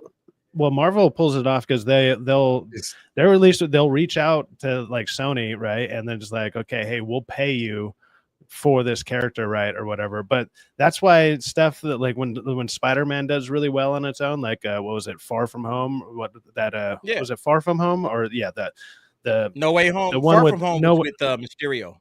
Okay, yeah, No Way Home, the one with the Tobey Maguire and Andrew Garfield, right? That one, it's like it did a ton of money, but it's like Marvel didn't make all that money. Sony is the one that really benefited from that more than Marvel did. So like stuff like that happened. I disagree. I think Marvel benefited from more because they stole all the good stuff, all the storylines, because they stole all the good storylines. I'm more talking about the money. But now they're pigeonholed and they can't have any good storylines to where they have to end up selling the company because, for instance, The Raft is a big Spider-Man thing where all the Spider-Man prisons go. If you played the PS4 game, that's where you set up the Sinister Six villains. Kingpin. They stole Kingpin. They don't got to sell anything, and Sony's not using Kingpin. Marvel's using Kingpin. They're taking all the good stuff from them. So when they did that deal, somebody didn't do a very good deal, and Marvel made sure they got all the good stuff out of the Raft, the Kingpin. I mean, 3 Spider-Man movies that they get the helm, and not only that, put Iron Man in, put Happy in, put Doctor Strange in. So now these movies are contingent on whether Disney is in them or not. And if they're not, you'll be like, oh, this isn't a Disney movie anymore. Spider-Man movies aren't Marvel films, but now you think they are because whoever did that contract kind of messed it up for Spider-Man, and now look what we're doing. The only thing they got out of the deal with Sony is that they could use Spider-Man in Avengers movies. That's kind of all they got out of it. They could put them in. They put them in Civil War, pretty much, yeah. And then they used them in a couple of movies. But other than that, they don't really get anything out of the deal. And it does help Marvel. Don't get it twisted. Sony it does help Marvel to use Spider-Man in Avengers movies because it increases it. Spider-Man is one of the most popular characters on the planet. So obviously you want to use him as many times as humanly possible. But it doesn't really, like, Marvel's not getting anything out of these Sony Spider-Man movies. Whenever you throw Spider-Man into it, like, Sony makes so much money and they don't really have to do anything. It's like, sure, here it's kind of like what a lot of these studios should have been doing. Instead of like making their own streaming service and stuff, it's like, hey, let's license it out. That company that has, say like Netflix and stuff used to do it. That's why you used to see a lot more shit on Netflix, and like when it was just that's how we got the kind of Netflix. The Defenders verse. That's how we got that. Exactly. Yeah. License it out. Yeah. And then guys, you make all the money. You make all the money, or you make money just for licensing it out. That studio and that company has to use it, and hopefully they use it right. Hopefully they don't ruin it, like don't totally destroy it, because they could kind of kill that brand if they did it wrong. Luckily, when Netflix originally did it, they pretty much handled all of it pretty well, other than Iron Fist. Like Iron Fist and some of the other series weren't anywhere as good as Daredevil was. But it wasn't enough to be like, I hate that character now forever. It was more like, yeah, that's just a misstep. And then also you could just sit there and be like, yeah, but that's Netflix's version. It's not our version. But they still got all the money for it. Like they still got paid. I guess what I'm asking is to use it. So if we write a contract, if I write a contract for Disney and I want to borrow like Spider-Man, all that stuff, and if I borrow Spider-Man, Dr. Octopus and Norman Osborn, and I do 3 Spider-Man films and I tie all my characters into it, and I take the Raft and Kingpin, then if Sony goes to do their own Spider-Man shit on the side, they're not going to be that good at movies, right? Which in turn will devalue their property, making their sales numbers a lot smaller, hoping that Disney can one day swoop in and buy them for a lower value product, which they're about to do. If they use the same stuff, I mean, like Sony's like most popular stuff, other than like the couple Spider-Man movies that they did, is their video games. So their video games are pretty like most people, for the most part, like them, even if the second game like had some like questionable shit in it, most people overall like the game. So it's like, and it sold really well. It did really well. And so those properties still are, they're doing well, but it's like, yeah, maybe they signed out maybe movie rights or something is what it seems like. But at the same time, that's why they have stuff like Miles Morales and like Into the Spider-Verse. Imagine somebody made a Miles Morales live action film right now. It would do terrible. It would do terrible. Why? Because it feels like Ironheart. This feels like a fucking watered, just a reproduction of Ironheart. It's Ironheart is the exact formula of what Miles Morales Spider-Man is, stolen from Disney, utilizing their own character to not have to spend the rights on the Sony property, which is Spider-Man, the Spider-Verse. And I'm telling you, they've watered it down so much that they were just trying to buy the product back from us, because they're doing a good job with Spider-Man. You are right that like the way that like say the way that Ironheart's doing stuff, and I would even mention that too. It's like Ironheart is basically it's a mixture of basically Spider-Man and a little bit of Iron Man kind of sprinkled in, and it's just but it's all like the worst parts of it combined into one character, and it's all this stuff that nobody really cares about. But on top of that, then it's also there's no heroic thing going on. So it's like you don't even have a hero story. You have a villain arc starting, but they're selling it as a superhero. Like, I'm gonna be the next Iron Man. It's like you're freaking building shit in your kitchen and like still fucking it up. Like you have I can't even talk about Ironheart, man. It's so my big question is bad. No, you're good. Let's read this. Okay. Diving back into this whole situation with Null, Kraven the Hunter, Sinister Six. This is what they're saying. This is on that article. There had been plans for Null to be teased in Kraven the Hunter. So chances are that who Sony's Sinister Six was set to assemble and do battle with. Alternatively, he may have taken center stage in the Agent Venom spinoff vaguely teased at the end of The Last Dance. This is what filmmaker Kelly Marcel told us about the plans for Null last October. So Null was actually the first character we went in to design for this movie. Before Venom, Horse, Xenophage, and Null were the first two characters that went into the works in terms of design. We knew we had to get Null right. He's a massive, massive fan favorite. We wanted to stick as close to the comics as possible in terms of what he looked like. So it sounds like they actually went in with some like honest. He did look like Null. Get the character. He looked good. We knew Andy Serkis would be Null from Venom 2. He was our director from Venom 2. Tom and I were talking about Venom 2 and what Venom 3 was going to be, and we knew we wanted to introduce Null in the way that we have. At the same time, looking at Andy Serkis every day as he's directing, we're saying, well, he's the greatest. Null is a CGI mocap and a lot of voice acting, and there's only one person for that, obviously. He's the greatest. We always knew it would be Andy. We love Andy and felt it was right. We've brought most of our team along with us for all three of these movies, so we really want to keep it as a family. Andy is a massive part of the Venom family. They were planning on diving deep with Null, with Andy Serkis going in. Why not, T? What's wrong? I think that would work. Well, see, I don't think T understands how good. Wait. I want to hear from T, because T, every time he frown his face up and act like, man, not like what would be wrong with? So I probably gonna say something I was thinking. Look, this is done, man. Like the comment section saying, man, look, this didn't work from the start. No one's checking for this, man, and nobody, and it's to the point where nobody's checking for Marvel, man. They were just talking. Sci-Fax and Rockefeller was just talking about Ironheart. Ironheart is what, again, a reluctant hero. The reluctant hero that, I'm a hero, but I don't really want to be a hero. I'm all about myself. I'm selfish. I'm not checking for that, man. In Sony's verse is all over the place. You got Venom not being a goddamn villain. You got the villains. I think it's their universe is inauthentic for the fan audience they're trying to bring in, right? Kraven was terrible. Venom was terrible. All of what they put together has been bad except for the damn video games. It's bad. Cyvax just said, hey, if they put out a Miles Morales movie, it would fucking tank. And I believe so too. Those movies aren't that good. Those animated movies, the Spider-Verse, those make money. Good. What are you talking about? Those Spider-Verse cartoon. Those are trash, dude.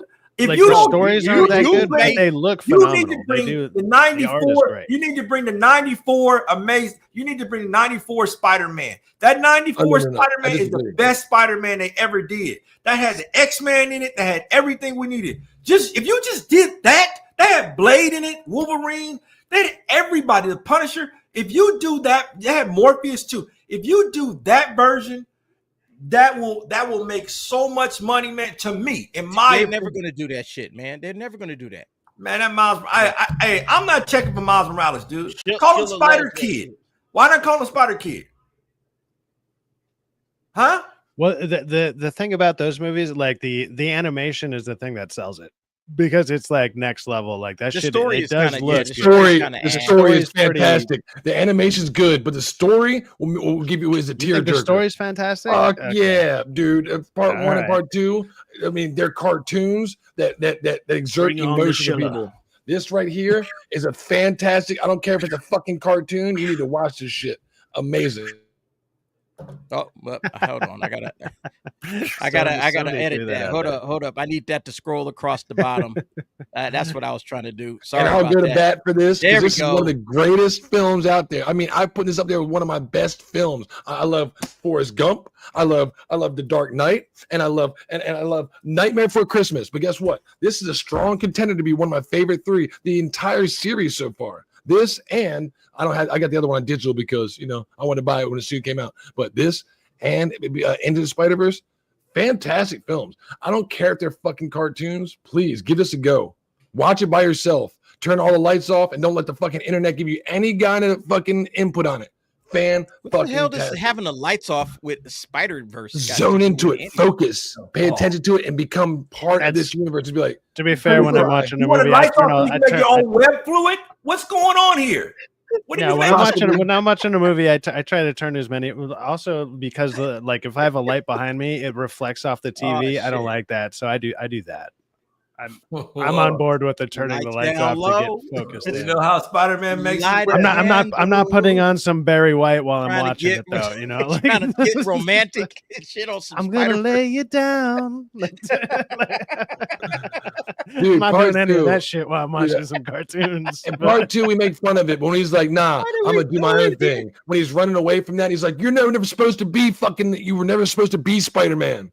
The other one he was supposed to bite somebody else, but he bit you. You're the fucking. You know, I don't want to give it away, but he's like, look. I don't hate Spider-Verse. I just don't think it's all that. I think everybody that sells Spider-Verse hard, it's all right. It's all right. If y'all like it, y'all like it. It's good. I don't think it's all that.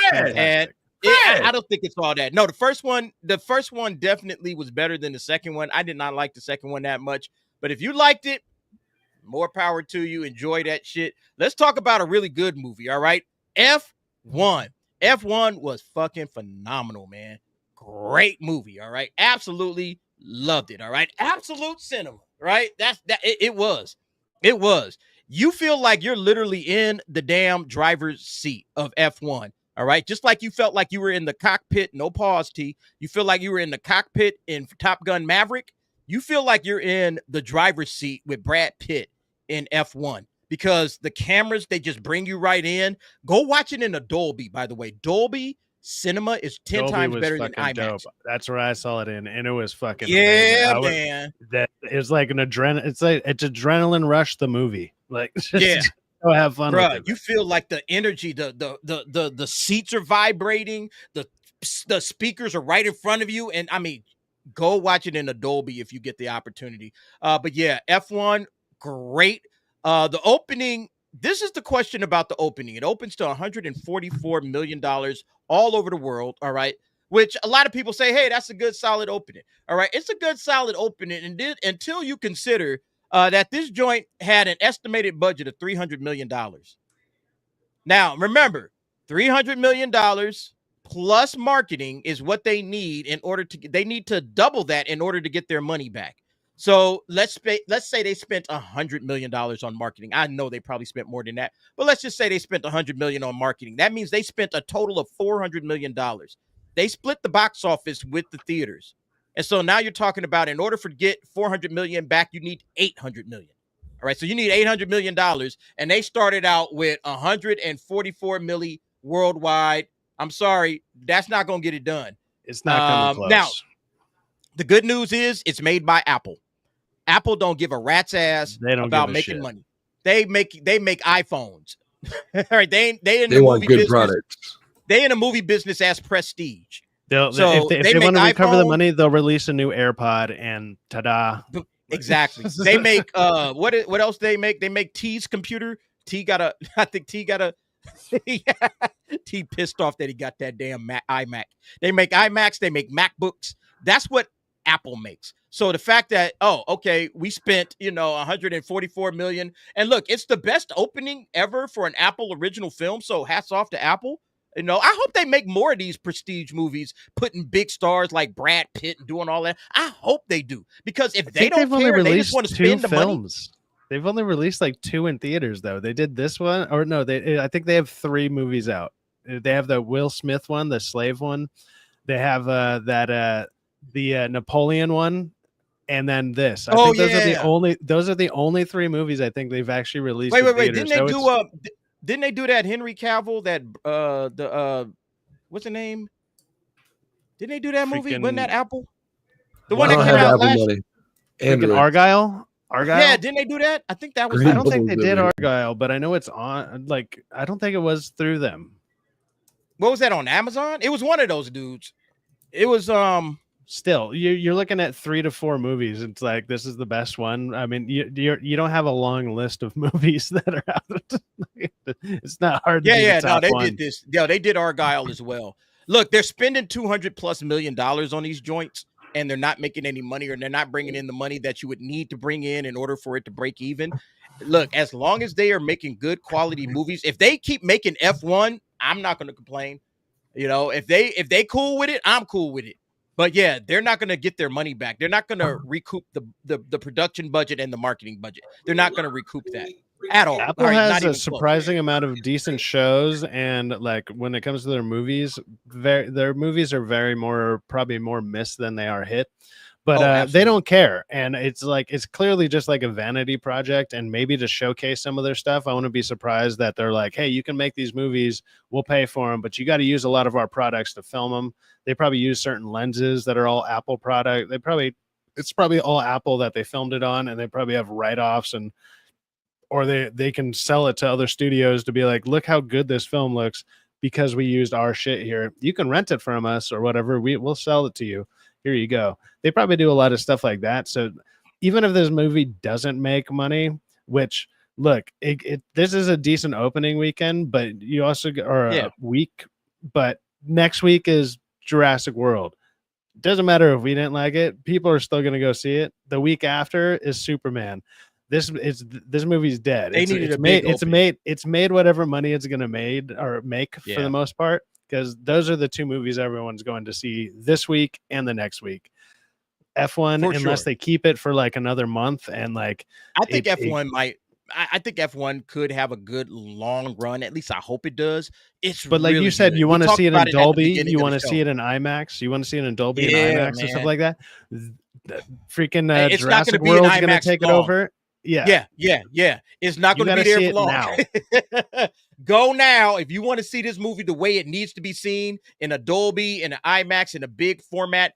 Go see it now. Do not wait, because next week it's going to be Jurassic World, and then it's going to be Superman, and then coming soon Fantastic Four. They are going to gobble up all the premium formats, and you know. T? Yeah. We got to echo. You're echoing. How am I echoing? You got volume on whenever you're watching. Yeah, turn the volume down. Are you going through speakers? Echo. I let him work on that. Work on that, T. Work on that. Yeah, it's a major echo. But like I said, man, this movie is really good. It deserves all the accolades. It deserves to me, again, this is setting the tone for summer, because this is a summer movie. This is a summer movie through and through. This is the kind of movie that we used to get when I was growing up back in the day. Oh, it's a summer movie. It's a blockbuster. It's going to really bring you into this world of race car driving, Days of Thunder, whatever you name it. And it's awesome. All right. It has a great message. It is fun. At the end has a really like kind of almost a heart-tugging thing, because Brad Pitt, I'll just give you a quick synopsis. Brad Pitt is a kind of a aging race driver, and he's never won a big race. He's never won not an F1 Formula. Yeah, not an F1. He's won like Daytona, I guess. Again, I'm not a racing guy, so I don't know, but he's never won the big one, right. And now this opportunity to like join this Formula One racing team and help mentor the gentleman right here, Damson Idris, who is the young hotshot, very talented race car driver. This guy is really, really good. And Brad Pitt recognizes, it's like, bro, you could be great. You're really good. Game recognized game, right? Yeah, exactly. Game recognized game. So, and Brad Pitt is like trying to like teach him, but at the same time, he's not about to back down. Man, you got your echo is crazy. Yeah, let him jump out and jump back in. But and then the whole racing team around them, everybody has a very interesting character. They all have motivations, things that they're trying to accomplish in their own personal careers. It is just really interesting. Javier Bardem is in this. He's really good.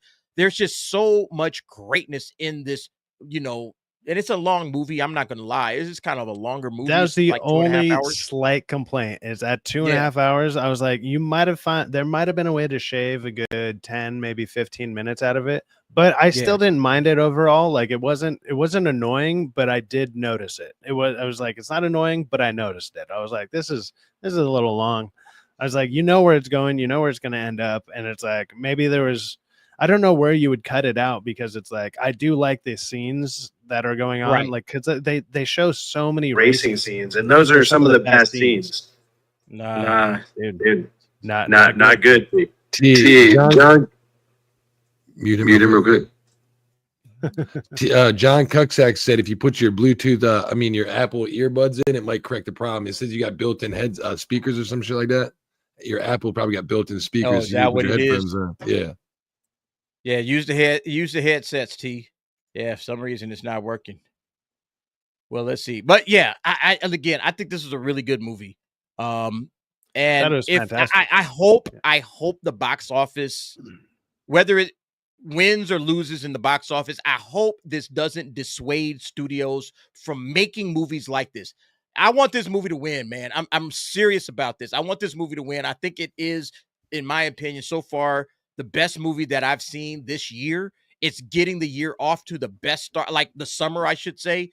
Like so far this year, have we seen a movie that has just got you charged up the moment you leave the theater and gets you excited for the next movie? Have you seen a movie like that, Cyfax, this year? Like, so charged up? No. Yeah. Like, I'm because I'm much more of a horror movie fan. One of my favorite movies still this year is going to be Final Destination Bloodlines. I really enjoyed that movie. I had a great time with it, but I'm more of a horror movie fan. This movie, though, like, I would say you do leave the movie feeling pretty amped up, and you're like, because it's a good story. It's like there's a lot of heart behind it and stuff like that, and it's adrenaline. So you're just sitting there like for 2.5 hours, like, oh fuck yeah, hell yeah, let's go. These camera angles, everything about it is you feel like you're in a race car, just hauling ass at 230 miles an hour or whatever they're doing. I was like, God damn.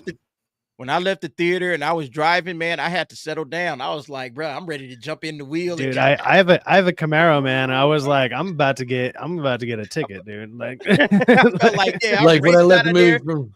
I cranked up the tunes. I jumped in the ride and I was like, all right, hold up. Slow down. Yeah. I'm about to go out here and just wreck shit.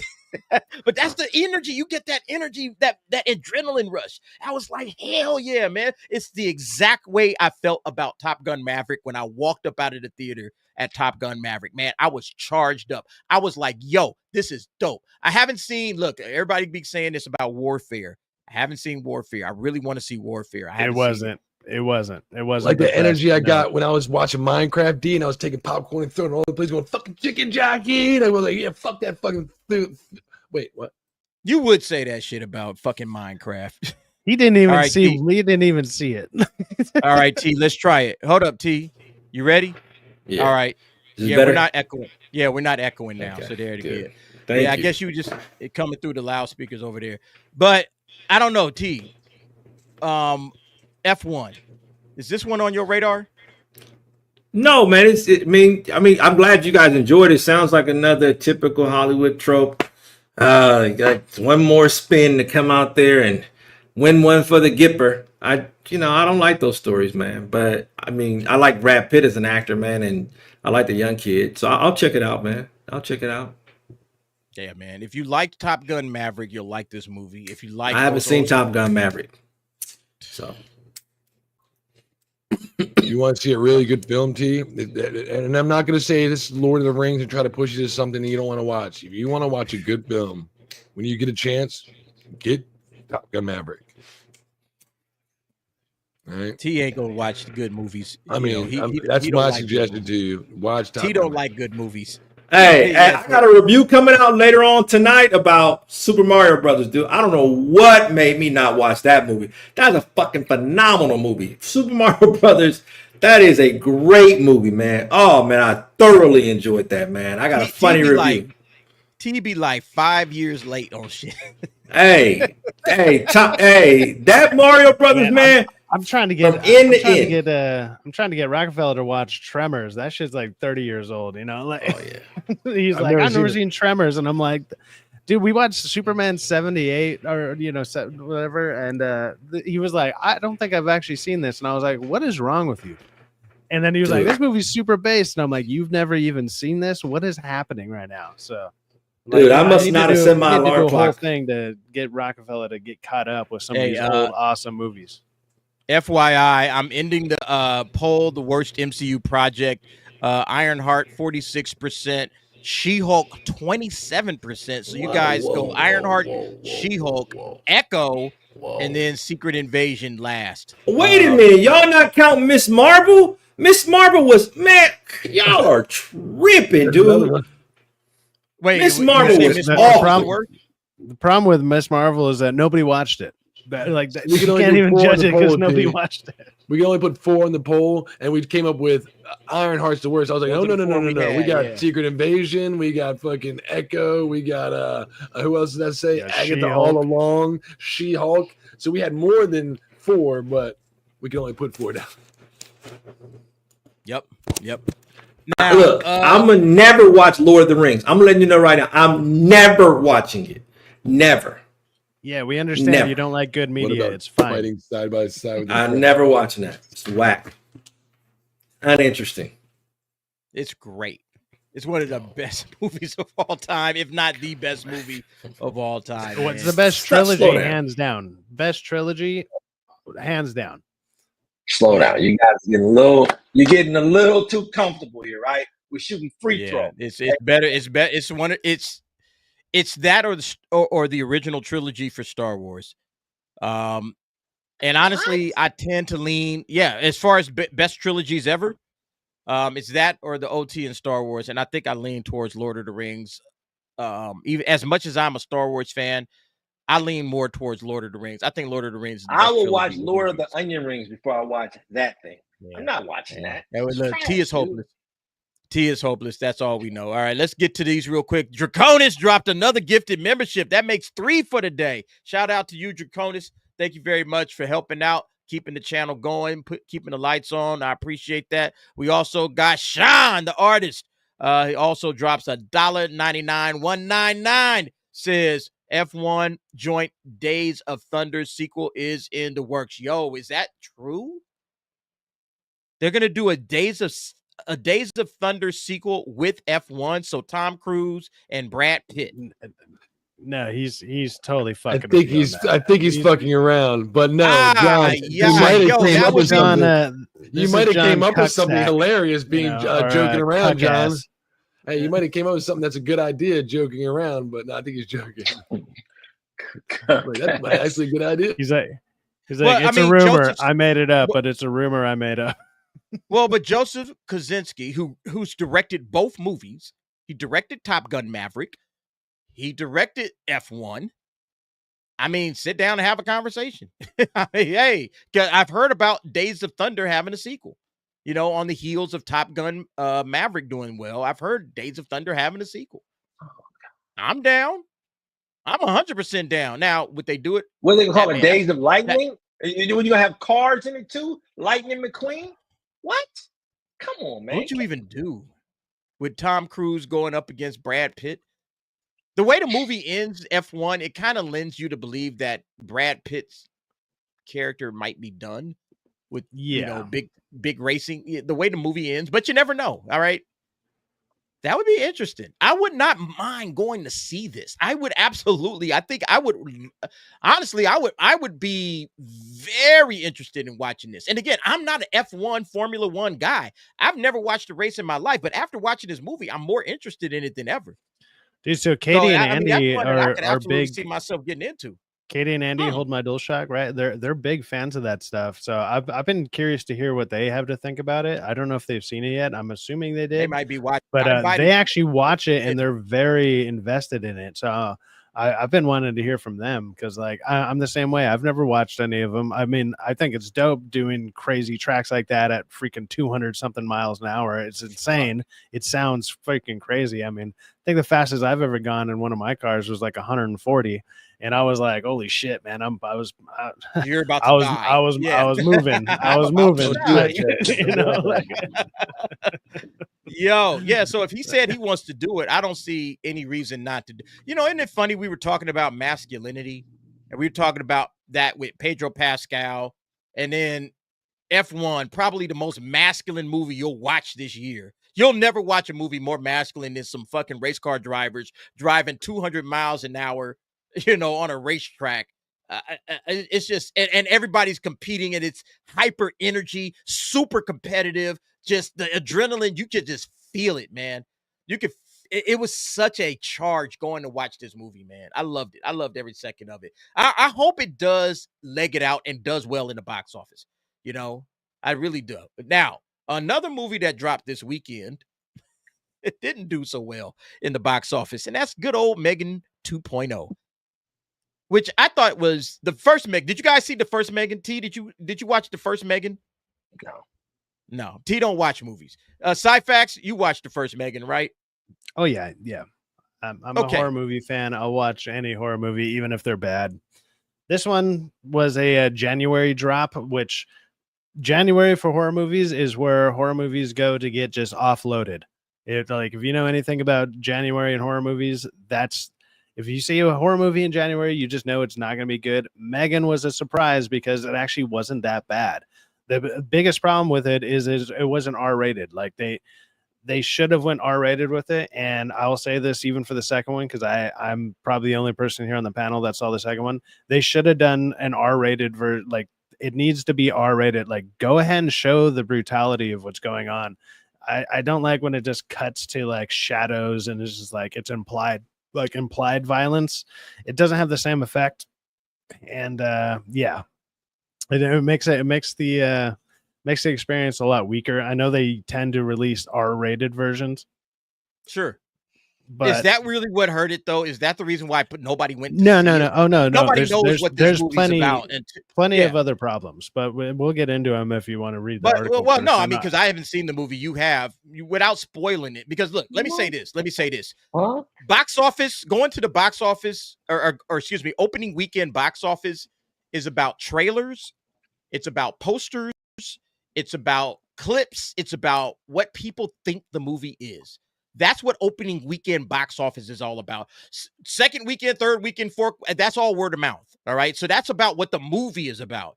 But the opening weekend is never what the movie is really about. It's about the hype. Did you get enough people interested to go watch the movie opening weekend? Or are people waiting and say, all right, really, what is this movie? I'll wait for the reviews. I'll wait till my friends go and watch it because they go and see things opening weekend. And then maybe I'll check it out down the line. So opening weekend, this movie flopped. I'm sorry. There's no other way to put this, man. This thing was an absolute disaster. We already showed this one. All right. F1 came in at 144 million worldwide. M3GAN got $10 million. That's it. That's all. $10 million for an entire opening weekend. I want you guys to contrast this because I'm going to show this. This is M3GAN 2022. $30 million. So people liked this movie. It made $30 million opening weekend. It did $180 million worldwide. So it did a really, it cost them probably 10 to 15 million tops. It was a very cheap movie. It's Blumhouse. Blumhouse doesn't do expensive movies. Not only that, it had good legs. I remember hearing when it came out, people were like, oh, the dance, you should go see it. And I think it had a good, strong second week as well, because I remember when it came out, a lot of people talking about it, saying how good it was, talking about it on the radio, all my friends at work talking about it. And I'm pretty sure it probably had a good second week too. It also helped, like I said, when you drop a horror movie in January, people are always skeptical about it. But all of a sudden, oh shit, there's actually a decent horror movie during January. We actually have something to watch, because not just horror movies, but movies in general do not drop during January. Like any good movie doesn't drop during January. It's probably like one of the weakest months of the year. January is like where movies go to die. It's like, let's just offload something early. Let's get it out there. Let's go ahead and just let it play out. And then you forget about it. Nobody ever talks about them. But yeah, but this movie June. This one was surprising. This one was surprising. The first one dropped in June, so they clearly had some confidence in it. Maybe it should have dropped in January. That was a stupid idea. But here's the big question I got, because it says it's a horror movie. And from everything that I have heard about this movie, and Sci-Fax, you can confirm it. I'm going to go and see it on either Monday or Tuesday, either tomorrow or Tuesday. I haven't figured out which day, but I'm going to go and see it. There'll be plenty of seats available, I'm quite sure. But everything I've heard, it's just action sci-fi. That's everybody I know that's watched it says it's an action movie. It's a sci-fi movie. It's not a horror movie. So let me know. Yeah, no, that's basically correct. But what I came out of it thinking, it was like, so they tried to do the Terminator route or the Aliens route, where your first movie is like mainly horror, and then the second one is more of an action movie. So they leaned into that a little bit because, you know, that they wanted to kind of maybe follow that kind of trend where it's like first one's horror, this one is also, it's a redemption, because, you know, in like say like Terminator, right, the second Terminator movie, he's actually comes out and he's actually the good guy. He actually helps fight the new threat. That's literally kind of the plot in this. It's like there's a new threat, but there's actually they have like so many storylines going on that are, it's just all convoluted, and the way that they kind of mishmash them together doesn't work. There's a lot of good scenes, and like it's fun. Like I would say, like, I didn't mind the movie at all. Like I still had a good time watching it, but I was like, this is ridiculous, this is kind of stupid. There's actually some funny moments in it, but it's not what you would expect from the second movie of what we got, because it was a horror slasher, so maybe that's a little bit different than just like a straight up horror movie. But with this one, you have basically it's basically Terminator meets, I don't know, it's like Terminator meets what else? Chucky, yeah, I guess to a certain extent. That's what the first film was. The first film was like doesn't work. There's so much going on. There's too many different little plot lines going on. And I mean, it all kind of makes sense in the long run to a certain degree, but the whole movie doesn't work because there's too many little things that you learn about, and then all of a sudden it happens. You learn about it, and it happens, and it's like all of a sudden things are just. It's a little bit too much of that, but overall, I'm like, I didn't mind the movie. I didn't hate it. I'm not going to sit there and recommend. I'm not going to recommend it to anybody. I'm not going to recommend it, but at the same time, I don't think it's the worst movie I've seen this year by a long shot. But it's the trailer, I think, is the biggest thing that really fucked this movie up, because those trailers were god awful. Well, I'm gonna tell you right now, when I look at this M3GAN that's on the screen right now, it doesn't say horror. If I'm a horror movie fan and I see that, I'm like, I don't think this is a horror movie. Well, the thing with that actually kind of makes I don't want to know the details of it. I'm just saying, as a like, it makes sense in the movie. That part actually makes sense. What I'm trying to get, I guess the point I'm trying to make is, if you got a horror sequel, sell horror. If you don't have, if it's not horror, why are you making it? You know, because M3GAN is just it's kind of a regular idea. It's not like this. Oh my God! You're like, we've kind of seen, like, you know, again with Chucky, with Child's Play, we know what M3GAN is. So why go in this direction with it when and then you end up making $10 million? So then my point is, it's like, you probably should have did a horror movie instead of doing this bullshit. Even if it's a good movie, it doesn't really help if you're spending all this money to make this. They should have leaned way more into horror again, or like more horror instead. They definitely should have done that, because that's obviously what worked with the first one. But they went the route of, like I said, Terminator and Aliens. Alien was horror. Terminator was like a horror movie. The second one of each one of those was an action movie. This movie is more of an action movie. But you know what? Even with that, but even with that, Aliens had horror elements. There's some horrifying things. Are there some horror elements in this? There's some things in concept, but they don't do it well. It's not done well. I'll give them that. I'll say I can agree with that. It's not done well. It's not horrifying. There's concepts that are horrifying, but it's kind of just what you already know. And if you've seen Terminator 2, there's a lot taken from Terminator 2 that's in it. But overall, I didn't mind the movie. But like I said, it's not something I'm going to sit there and. Yeah, it might, like, look, the critics rate or the audience ratings. We could go and look at that. The audiences seemed like, hey, we good with M3GAN 2.0. All right, it's kind of fun. It's kind of fun. Like I was I was expecting to not like it. I was expecting to not like it, and I had a good time with it. I was like. Sure. There's a couple cringe parts in it, but there's like enough humor that's sprinkled in. Do you recommend going to? Are you recommending? Are you giving it your sci-fac stamp of approval?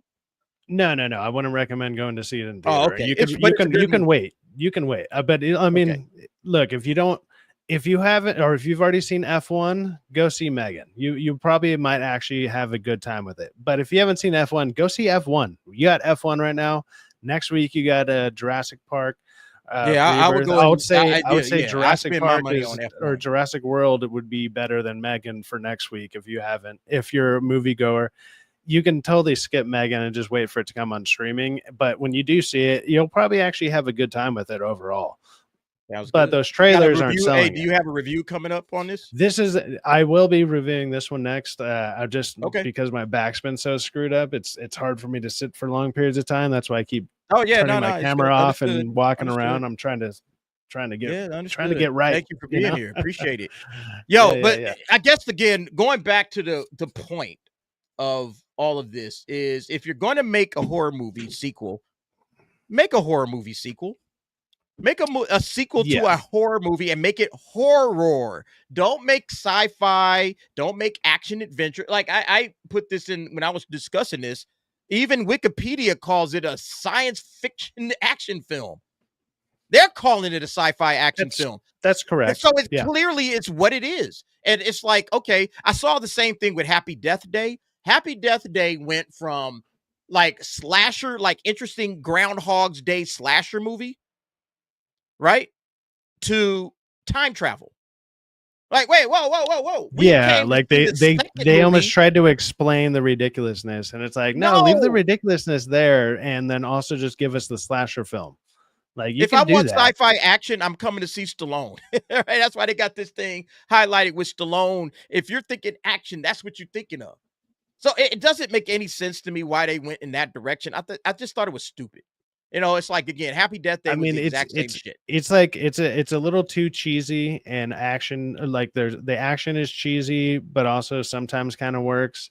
And because it's like AI robots, at least like when you're seeing like two chicks fight, you're not thinking like, how can this little girl throw that around? It's like, no, this is like a super powered freaking robot.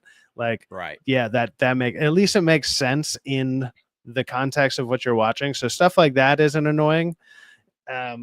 But it is definitely way more action movie than it is horror.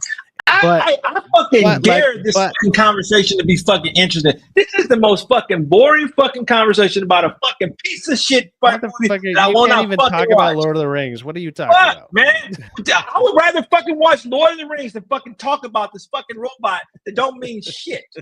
Fuck. God damn, man. Shit. All right, T. I'm leaving that. I'm leaving the next topic up to you because I got Infinity Castle coming up. Be more interesting. Interest us in the Pizza Planet. Go. You want to see if my Pizza Planet? That shit's gay as hell. Why would you ever talk about this? One of my first videos I ever did. I want to check it.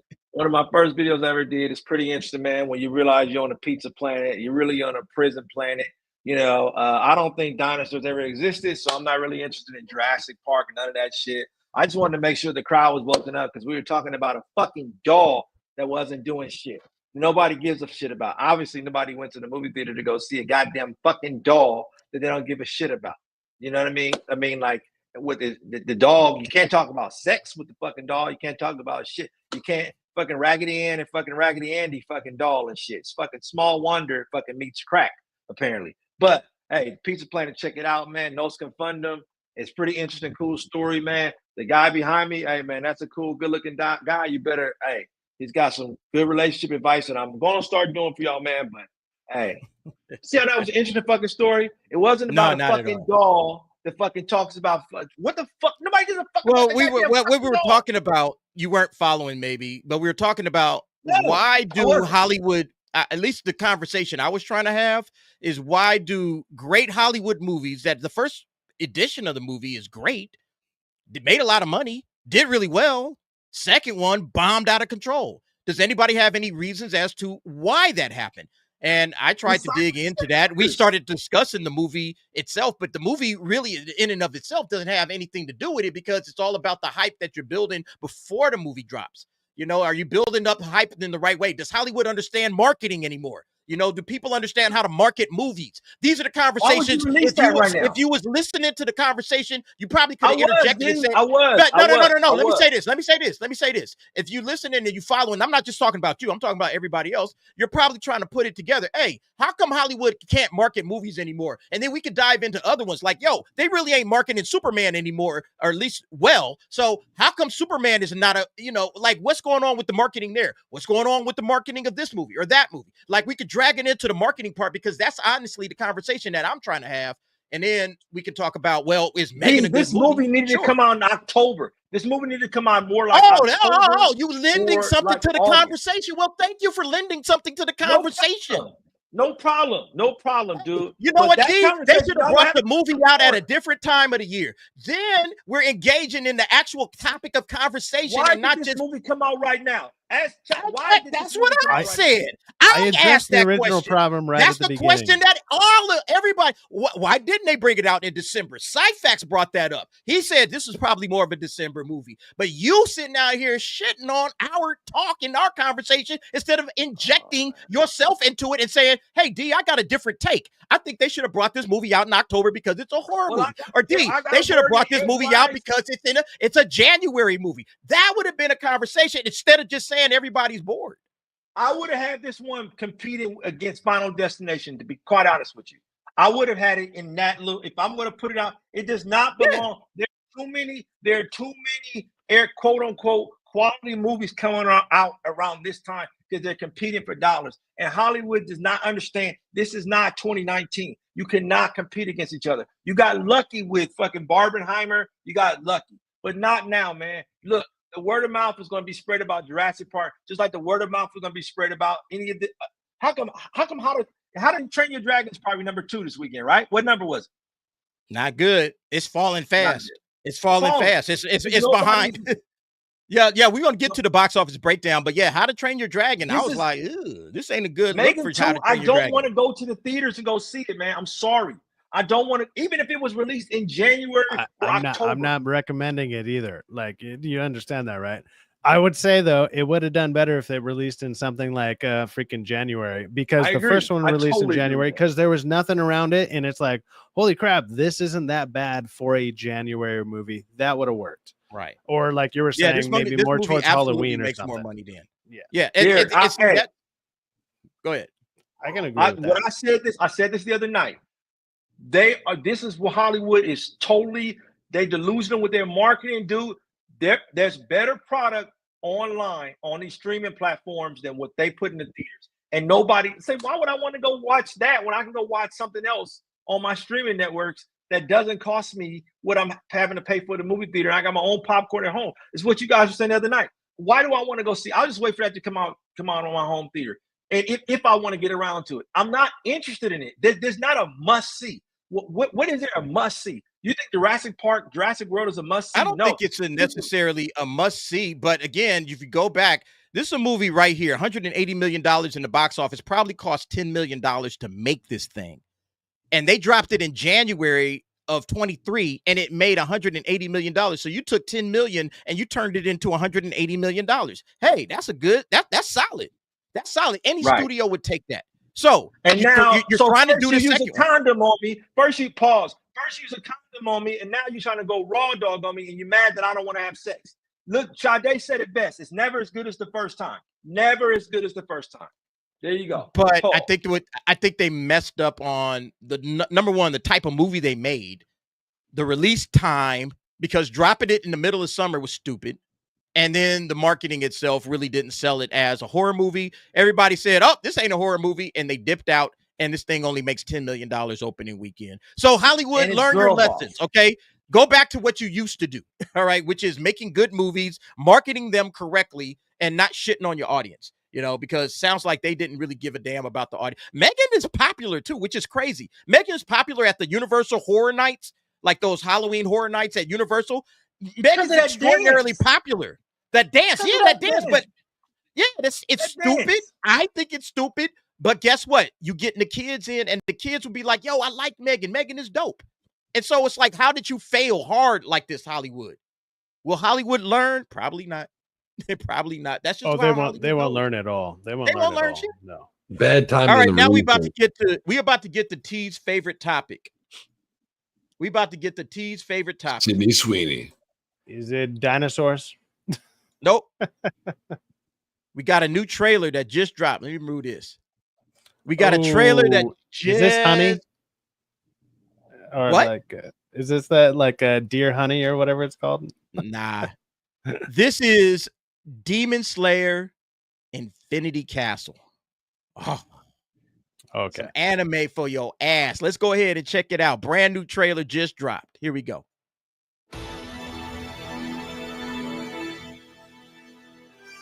最終局面という言葉が何度も頭をよぎる。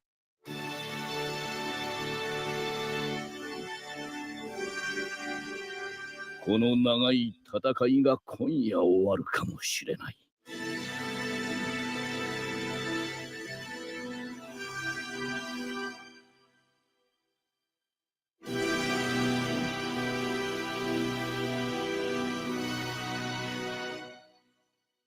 いい夜だね。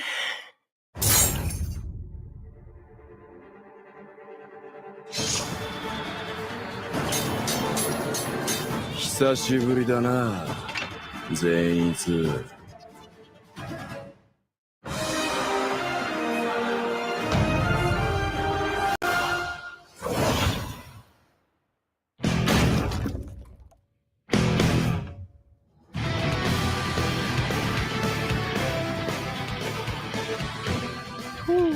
さあ始めようか。宴の時間だ。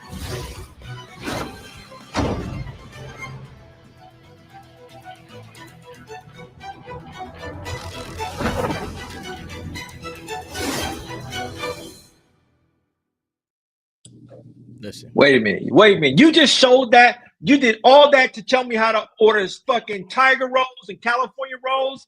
What the fuck was that we just watched, man? That does not make me want to get sake.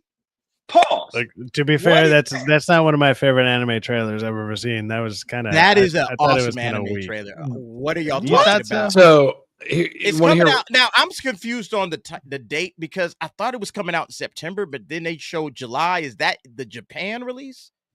I'm guessing that's when probably Japan release. Yeah, because I thought this was dropping in September. But yeah, Trump the Anime Hero said 7/18. I got to look into that because that'll be a nice little, after Superman, then jump into this, and then you got Fantastic Four after. That would be kind of nice. I don't have anything going on that weekend either. Okay, yeah, it's the Japan release. Thank you, Tony. Appreciate that.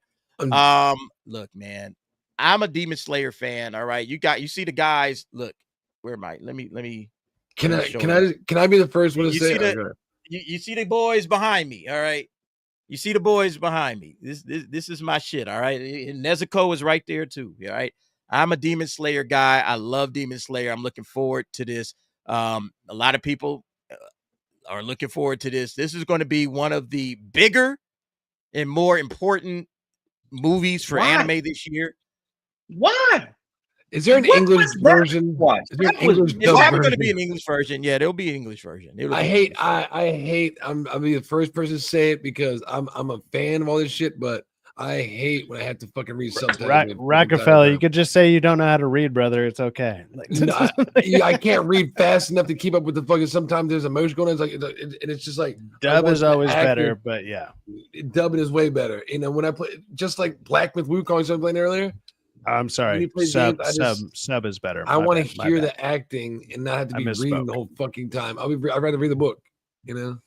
Yo, I've seen the classics. Budgie Cat. All right, I've gone back. We talk about it all the time. What we grew up on.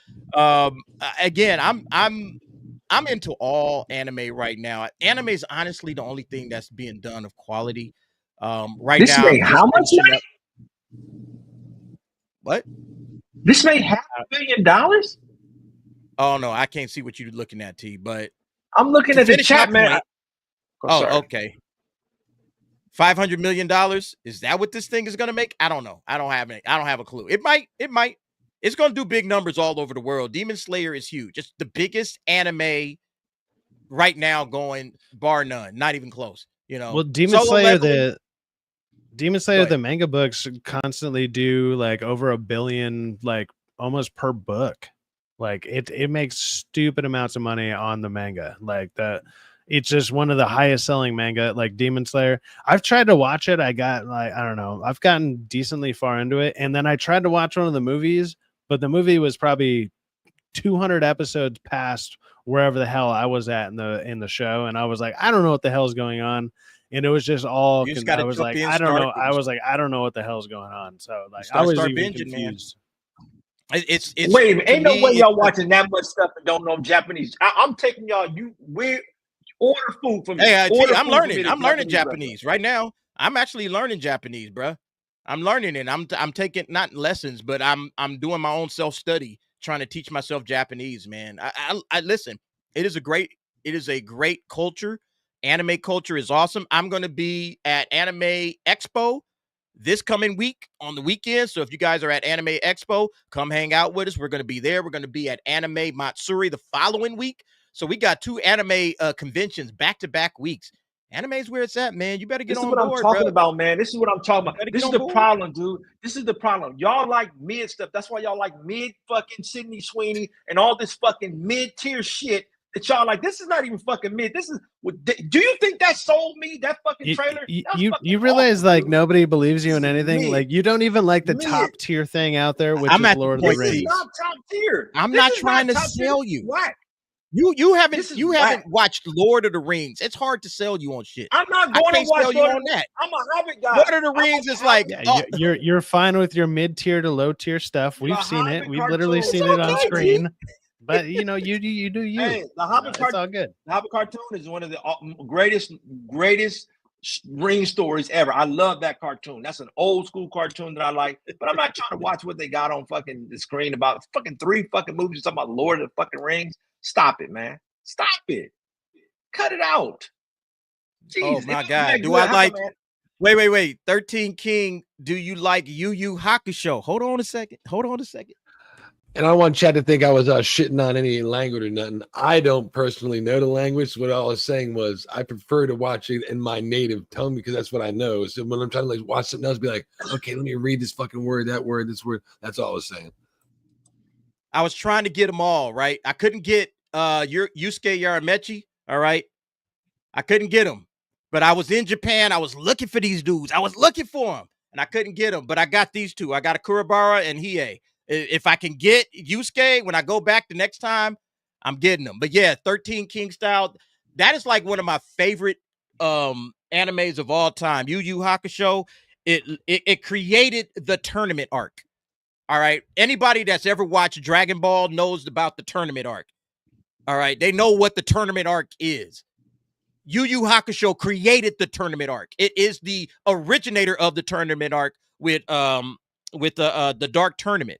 So it's one of the best things that anime has ever done. And everybody, I'm going to have to stand him up later. Everybody knows about Yu Yu Hakusho. And then, of course, the creator of Yu Yu Hakusho went on and wrote Hunter x Hunter, which is another one of my favorites. And it has one of the best tournament arcs as well with Heaven's Arena. There's so much greatness in anime. You guys are missing out. I'm sorry, T. You missing out, bro. You missing out. Yu Yu Hakusho is one of the greatest animes of all time, but the live action remake is trash. The live action is, I think it's on Netflix, but the live action is garbage. Don't fuck with the live action. The live action is terrible, man. What were you watching on Netflix you liked the other day, T? You did a review for some anime. Blood of Zeus, man. Blood of Zeus was really good, dude. Now I like that, man. That was solid. Good animation, good story, dude. Very intriguing. Netflix, it's the Zack Snyder fucking thing. It's the Zack Snyder cartoon that he did. Oh, Zack Snyder. It was. I didn't care. It was good. I enjoyed it. Man. Really, sure really you good, did. Man. Sure you did. I got Kurama too. You're all about that mid action. In your opinion, you're about that mid action while talking down man, on top look, dude, shit. Wait a minute. As somebody, hey, look, I got Kurama, but I don't have the real. I don't have the other one. I got the white one. I want the red one, man. So yeah, T don't know what's going on. I don't have a real Kurama. I'll get him though, man. I'm gonna get him, and I'm gonna get Yusuke Urameshi. I'm gonna get them all. Put on the board, man. I can't. You did say watch it, and I watched it, and I loved it. Blood of Zeus is great. Awesome. Very intriguing, dude. Blood of Zeus. Good voice cast. Good voice cast, dude. Man, that was a good show, dude. All 3 seasons. Phenomenal. Phenomenal. There's so much. This is, and one of the reasons that I just brought this up is to kind of lean into this next topic. And this one kind of brought a smile to my face, and I know it probably brought a smile to a lot of anime fans' faces. It's Akira. Live action Akira is dead. Oh, thank the Lord. Thank heaven. Taika Waititi was about to destroy live action Akira, and they put an end to it. They said, I think they just lost the rights. I think that's what happened. They just lost the rights. So we're not going to get a live action Akira from Taika Waititi of all people. It has now been scrapped. Everybody, your prayers were answered. Thank God. Thank God. Oh, thank the Lord. Yeah, he was absolutely going to ruin this shit, man. He was absolutely going to ruin it. So I think all live action remakes are just kind of trash when it comes to anime. I'm not looking for any of them. One Piece is like the only one that kind of got it right. And that's because Eiichiro Oda was leaning over these dudes' shoulders 100% every single day saying, nope, you ain't doing this. Nope, you're not doing that. And so, yeah, we dodged a major bullet. All right. We dodged a major bullet. Thank goodness. Taika Waititi, I can't even imagine this dude. I don't even know what the hell he would do with it. But again, did you like? There's nothing about his style that I think fits with anime. I think it's just it would have been like fucking M. Night Shyamalan doing Avatar. It'd have been just all wanky and stupid and dumb. It wouldn't have made any sense. Akira needs no remake. Just leave it alone. You want to go watch Akira? Go back and watch it. You don't have to remake it. You don't need to touch it. Taika Waititi is a terrible director. He's a terrible director when it comes to adapting things. I think he's okay with his own shit. Like What We Do in Shadows. I think that was good. I thought that was good. Did you like that, T? What We Do in Shadows? Huh? Yeah, with Taika Waititi. Oh, okay. So was that the TV show? Was the TV show, right? Yeah. Did you like that? I heard that. No, I haven't seen it, but I want to get around to it. I heard that's a good show. Yeah, no, it's a remake. It was the adaptation of the TV show. Okay, I don't know, man. You mentioned M. Night Shyamalan. I remember M. Night Shyamalan used to be a really good director, dude. And I think he fell off. What The Happening is where he like officially fell off. He fell off. He started falling off with The Village. Lady in the Water. No, The Village is a great movie. What are you talking about? The Village is phenomenal. One of my all-time favorites. Now, if you want to say Lady in the Water, yeah, sure. Lady in the Water is basura, trash, garbage time. The Village is trash. He was falling off. Honestly, we started with Signs. We saw it at the end of Signs because the way Signs ended, I was like, I don't know about this one. And then The Village, it cemented it for me. Oh, this dude he got lucky with them first 2 movies. All right. Did he do Unbreakable trilogy? Yeah, I like that trilogy. Oh no, the trilogy was good until the last one. Yeah, Unbreakable, Split, and then but Glass was terrible, man. Yeah, Taika Waititi's in that same vein. He might do a couple of good ones, but then he gonna finish it up with some bullshit. So we should all be thankful that he did not touch Akira. He's not gonna get to make it. And I think after we saw what's the name? Alita Battle Angel, which I think is okay. It's not the best anime adaptation. It's fine. But I think after Alita Battle Angel, I think studios are very wary of touching a lot of these anime properties because they don't know how to do them. They don't know how to adapt them. And a lot of them are not adaptable to live action. We saw that with Death Note. Death Note, one of the best animes, if not the best, in the last maybe 10, 15 years. Death Note is one of the greatest. Terrible live action adaptation. Garbage. Some things aren't meant to be adapted. We got absolutely lucky when it came. Go ahead, Rockefeller. I'd say we got lucky when it came to One Piece. I just don't think some things are meant to be adapted when they're in the format they're given to us. They're presented properly.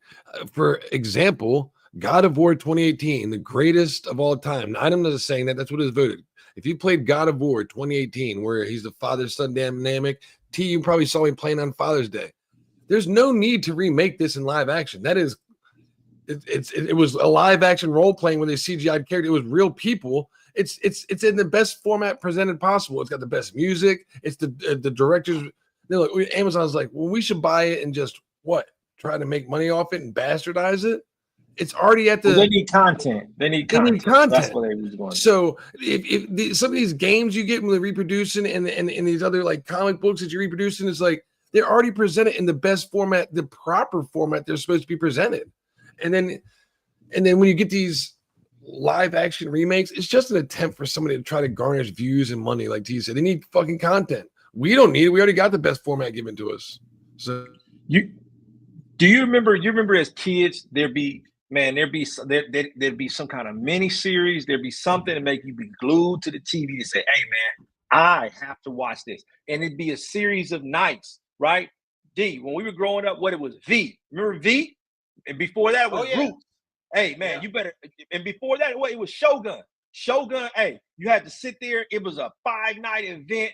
Started on Sunday, ended on Thursday, man. Everybody glued in. They don't make stuff like that. I think some of that stuff is not movie worthy. Some of it is more TV series, like 6 episodes, just all in 2 hours each. You get more with your production money and more with less.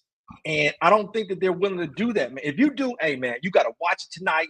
Boom, one night only. We're not putting the next version on until 5 months from now. But you got to watch it. A must see. There's nothing that's a must see event. Like, man, I'm glued to my TV, man. I can't wait till it comes on like that. It's not done like that anymore because the binge model has taken everything away. So, but even what's something say I gotta binge it tonight? Nothing. Netflix learned this lesson, man. When people were binging, they were like, "Oh man, okay, I'm cool. I don't need to tune back in." But you can be consistent with the amount of content they're bringing in, and they won't do that. I don't like Taika Waititi style anymore. Outside of Thor, I don't. It's just overkill. Yeah, I agree. There's a lot to be said about like styles. You know, certain directors have certain styles, and the style might actually make a movie work. Like, I think Christopher Nolan has a really interesting style to him. I like him. And he could pretty much direct a lot of things that I would enjoy. But Taika Waititi, he's just, I am not liking anything that he's done lately. He did some soccer movie. Man, that was one of the worst movies I've ever seen, man. It was supposed to be funny. It was terrible. All right. It was like about the first, like, I think either New Zealand or Australian soccer team that actually made. Did you see that shit? That shit was terrible, man. He's just not, he's good in certain things. You know, I think like his early work was fine, but you know, and then somebody mentioned Jojo Rabbit. Yeah, I thought Jojo Rabbit was solid. Outside of that, what else has he done? You know, they kicked him off Thor because that was his claim to fame. That's how everybody found out about Taika Waititi was Thor. And Ragnarok wasn't as bad as people give it, but the other one was. Love and Thunder was garbage, but Ragnarok was not as bad as people fucking hit it. But Thor, Love and Thunder, I give you that. That was a piece of shit. Then he starts jumping in. He was acting. What was that movie he was in? The one with Ryan Reynolds, Free Guy. He was in that shit. Free Guy, like, yeah.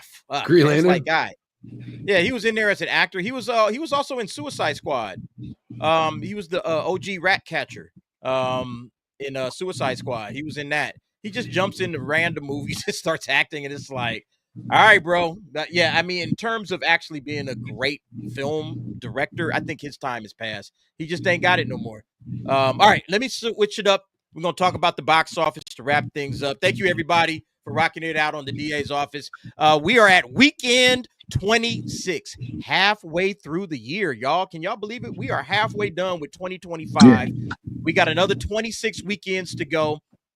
This is where it all added up. F1 came in first. How to Train Your Dragon, a small drop, 47%. But look, when you see the overall, it's not going to break any major numbers.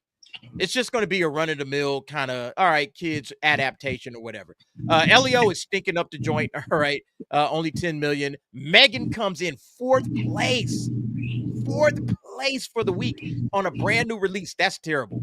For a movie that made $30 million in its original opening weekend, that's terrible for M3GAN. And then 28 years later, it's kind of doing what I thought it would do, because a lot of people wasn't feeling it. You know, the word of mouth went sour real quick, and it dropped 67%. All right, from week to week, 67%. Elio's hanging on by a thread on that third spot. That should be fucking 6th place, but it's hanging on by a thread to that third spot. That's amazing. Pixar's look at this fifth place spot. It's almost 5th place. This is a Pixar movie in 2 weekends. Hasn't even hit $100 million yet, and we got Jurassic World coming up next. It's over. Elio's about to lose. You saw this movie, dude. You saw it in the theater. Yeah, I saw it. I watched it. I saw it thanks to the crowd and the audience. Yeah, it's terrible, right? It's terrible. Lilo and Stitch. I want to talk about this one. I don't think this thing hits a billy. I don't think this movie's going to hit $1 billion. I don't think it's going to do it. Nope. They can leave their all. We got 3 massive movies coming up. This thing is done. They're trying though. This thing is done. He's going to hit $1 billion. They got to re-release. This movie. It's going to hit $1 billion. If they re-release it later on this year, there's a possibility they could. You're right about that. Between the only reason I'm mentioning that, because look, they moved that Doomsday thing off the schedule next year. Like May is up for grabs next year. May until December of next year is up for grabs. So they'll re-release this, man. They'll re-release this in the theaters. They'll do some kind of campaign. It's going to be up for all kinds of awards, right? For art, for fucking just cinematography. Like, they're not going to lose on it. Disney is not going to take an L on this, man. And they'll probably re-release Elio too. I mean, they're not taking the L either way. They're not taking the L. It's just not going to hit $1 billion. They only spent $100 million to make this movie, so they don't need. They probably needed like somewhere in the neighborhood of $350 to $400 million. But they made that and then some. So yeah, they're fine. They're making a ton of bread off their portfolio good though, D. Don't say it. It just looks good for them. It's prestigious. Yeah, it's like, oh, we made $1 billion with this movie. It's prestigious. You know, that's the only reason why they might want to do it. But yeah, $945 million is nothing to sneeze at. Are you kidding me? You know, they'll beat Minecraft. It'll beat Minecraft. Minecraft, I think. Where's Minecraft? Is Minecraft still on the list? And I know it's out. It's on. I think it's on HBO Max now, right? Yes, I think Fantastic Four is only going to make $24 million opening weekend domestic. Yeah, I watched Minecraft the other day. It was on HBO Max, and it's whatever. Like it's way more of a kids movie, and I don't know anything about Minecraft, so I don't really care. So it's just like, exactly. I'll watch it. I'll give it a shot just because it's one of the highest grosses movies of this year so far in theory. But Jason, I don't know. It's not for me. I can tell you that it's not for me. It's just what will Hollywood learn? What will Hollywood learn from this? You got $954 million worldwide that you made off of this movie. What is the lesson Hollywood is going to take away from Minecraft? Are we going to get we're going to get Minecraft 2. I 3. And probably 3 as well. But what are the lessons that Hollywood's going to take away? We got to lean into the memes, meme culture. Yep. 15-second time spans, put a whole bunch of those little 15-second memes together and make one big. You can have a project. It doesn't really have to have a geared story. If it goes nowhere, oh well. You have a big old, actually looking for it, D. There's 15 seconds. My nephew can market towards the kid. Yeah, my nephew can tell you 10 of those damn things before we even went in there, and like every other kid, they know the meme. They want to see the memes. 15-second memes and just put some filler in between. They're going to get their shit together. Hollywood's going to learn we need to market towards boys. We're going to market towards boys heavy. And then the boys will bring the girls. And that they're going to go all in for the next 3-4 years. You heard it from me. They're going to go all in on boys. They're going to have to do that. They're going to have to just say, you know what? We are committed to speaking towards our audience, which is boys. If girls want to join in, fine. But our audience is boys. I think F1 is going to dominate in the international markets. You can see already, man, like 61% internationally. I think that's just going to grow. I think F1, that's where Formula One racing is most popular. And so I think F1 is going to do well overseas in the international markets. How to Train Your Dragon. So it's been out for a little bit. Only $454 million, which, you know, you say only. It's made its money back and then some. But I think it's about done. It's probably going to tap out somewhere around 600, maybe if it's lucky. Because you get like you guys keep saying, we got that trio coming up in July. I'd be surprised if it hits 500. I think it's going to hit 500. A week and a half. We're only 50 million away from 500. We got the whole international world. I think it'll you hit got 500. you got a week. You got basically actually no, you got what 3 or 4 days before well, you're saying that like Jurassic nobody's gonna go watch this movie again. Like, no, I think everybody's gonna, you know, people will go and watch Jurassic World. $50 you know, this is counter worth? programming. No, this is still counter programming to something like, all right, hey, do you want to take the kids to see this dinosaur horror movie, or do you want to go take them to see How to Train Your Dragon?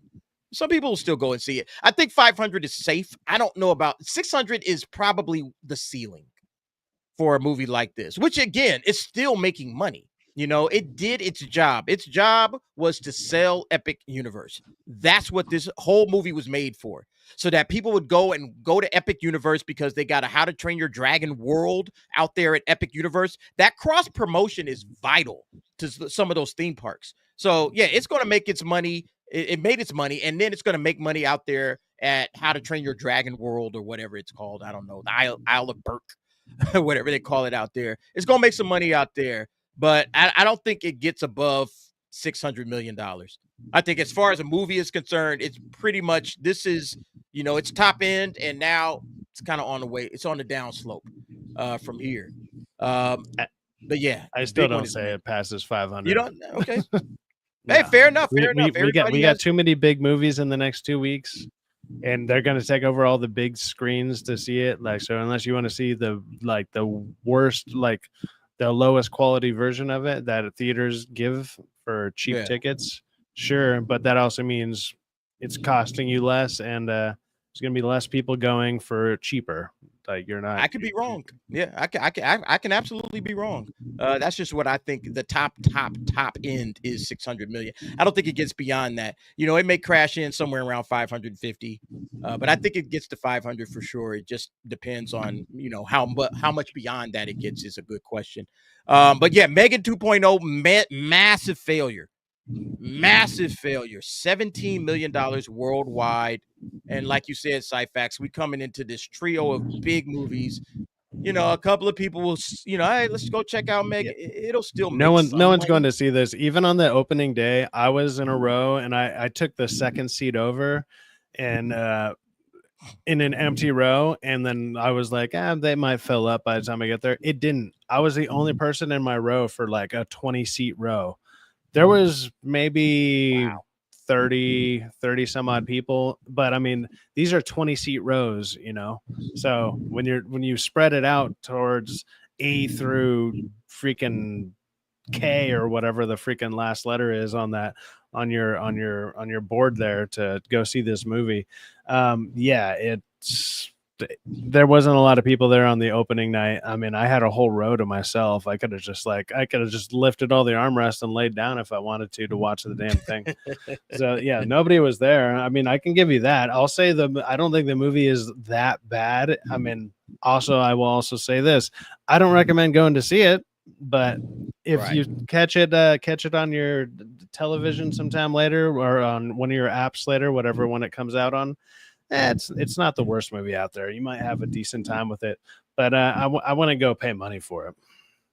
So here's the big one: Jurassic World Rebirth. All right, I want to hear box office opening weekends. If anybody has a firm idea of what do you think it does opening weekend, we could just stick with domestic. We don't have to go worldwide. I know it's going to do bigger numbers worldwide, but from a domestic standpoint, does anybody have any thoughts on how big this thing opens up? T, I know you love dinosaurs. You're a big believer in dinosaur movies, and you think that dinosaurs absolutely are real.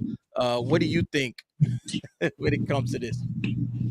I don't think it's going to do very well. I think it'll tickle 90 million, but I don't think it's not going to have legs, man. Once people realize, man, come on. Like, the only thing I think we don't factor in is the new audience. The new audience who hasn't seen the other stuff, like, oh, it's really cool, right? Like, they don't have time to sit down and watch old stuff, man. They're not really into that, but they may get some new people. Yeah, DK Bones, 75 sounds about right.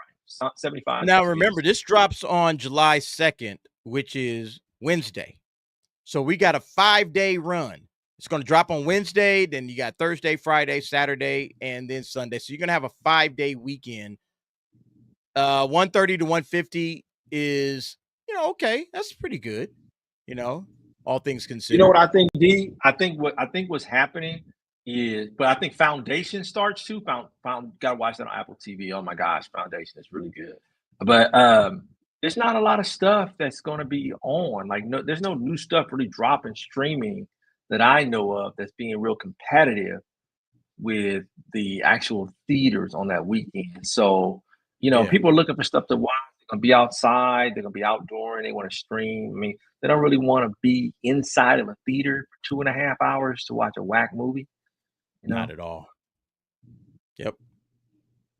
All right. Let me shift over to this last topic before we get up out of here. A lot of people was giving grief over the weekend about that Superman trailer, the clip. A lot of people had a big issue with, Clark getting, or Clark, I shouldn't say Clark. Superman yelling at Lex Luthor. You guys see that? We talked about it already. I did a video on it. I liked it. I thought it was a great fucking clip. I have a question for you guys. What is the definitive Superman? Because we've seen so many different versions of him in the live action realm. And I had actually brought this up on George the Giant Slayer earlier. You've Nicolas had Cage, 12 different iterations of Superman. Live action Superman. Nicolas Cage is thrown in there for some reason because he was in The Flash, I guess, for like 5 seconds. But you got this, to me, I mean, the first Superman I was ever introduced to was Christopher Reeve. That's the very first Superman I can remember. I know I ended up watching the Adventures of Superman TV show, George Reeves. A lot of people like that's their Superman. That's the Superman that they started with. And then, of course, we move on to Dean Cain. We move on to Tom Welling, Brandon Routh. We go on to Henry Cavill, Tyler Hoechlin. And now we got David Corenswet. What is the best version of Superman that we've gotten so far? I know everybody gonna say Chris Reeves, but is that the best version? He's the most iconic for sure. But is that the best version of Superman that we've got? I think he's the best version as far as like also comic accuracy and the way that he portrayed the character, where he can go from Clark Kent to Superman. And just his posture alone, like being able to do it in like a quick second and being able to change like that, I think he was able to portray that the best. But I think as far as what Superman looks like Henry Cavill looks like straight out of the fucking comic book, like, yeah, a dude looks exactly like that. But I don't know if he could go from just Clark Kent into Superman. I don't know if he had that transition down, because I mean, there's that simple scene from Christopher Reeve's era where he just like he takes the glasses and then he stands up straight. We've all seen it. Everybody loves that scene, and it's just iconic. It's like, holy crap! Like, you literally turned into a whole different person, and it made you believe like, hey, how can somebody just put on a pair of glasses? And you want to be able to recognize that that's that person. And it's like, well, it made you believe it within one like 3-second scene, So I don't know if anyone's been able to do that right. I don't know if David Corenswet will be able to do it. Other than like, it feels like, or it seems like within the trailers, they're just going to give him that stupid freaking alpaca hairdo in between, and then when he goes to Superman, he does his hair up all like proper or whatever. Like, is that your big change? Like that might be kind of weak. We'll see. I mean, Superman's gonna be different to everybody, though. To me, my age, I'm 42, about to be 43. I'm into the comic books, right? My first introduction to him was probably Dean Cain's Superman on the TV show, And around that time, I know Superman as the Force Superman when Superman died fighting Doomsday, and it comes back to Force Superman. You know what I mean? Them comics where they're all the black, the blue, the green, the yellow, and the sleeves. And that's what I know when me growing up, my iteration of Superman. Some people are like, no, Rock is the first one. It's Christopher Reeves. I wasn't fucking born then. I didn't watch that shit. I wasn't coming up watching that shit. So you're saying Dean Cain is your Superman? No, I'm just saying everybody has a different opinion of what the actual Superman. Okay, I'm asking you, who is your? So which one's yours? I think Henry Cavill did, because I'm into the games, the Injustice, I think Henry Cavill is the epitome of what I think Superman is. Henry Cavill is a great fucking option and probably the best. But when I see a lot of people seeing Christopher Reeves, that's not fitting the modern day of taking what I see Superman as, because the video games, the comics that I know, it's a different take now. Like, the New 52 or, the Silver Age so I think Henry Cavill, in my opinion, is top notch. Zyfax, who's your Superman? Well, Christopher Reeves, like when I've seen that, like he's, like I said, he embodies what Superman embodies in general. Like all his movies, well, not all of his movies, at least the first two movies really were like, this is Superman. This is what I want Superman to do. This is what I believe Superman would do. And like I said, something as simple as taking off your glasses or whatever to hide your identity, even for back then, they portrayed it so well because the actor did it so well that I can't help but give it to him. What I'll say is what I think what Superman should probably look like physically. I think Henry Cavill takes he takes the mantle on that, no problem. But his portrayal of Superman, I don't really think really works other than in that universe that they made it in.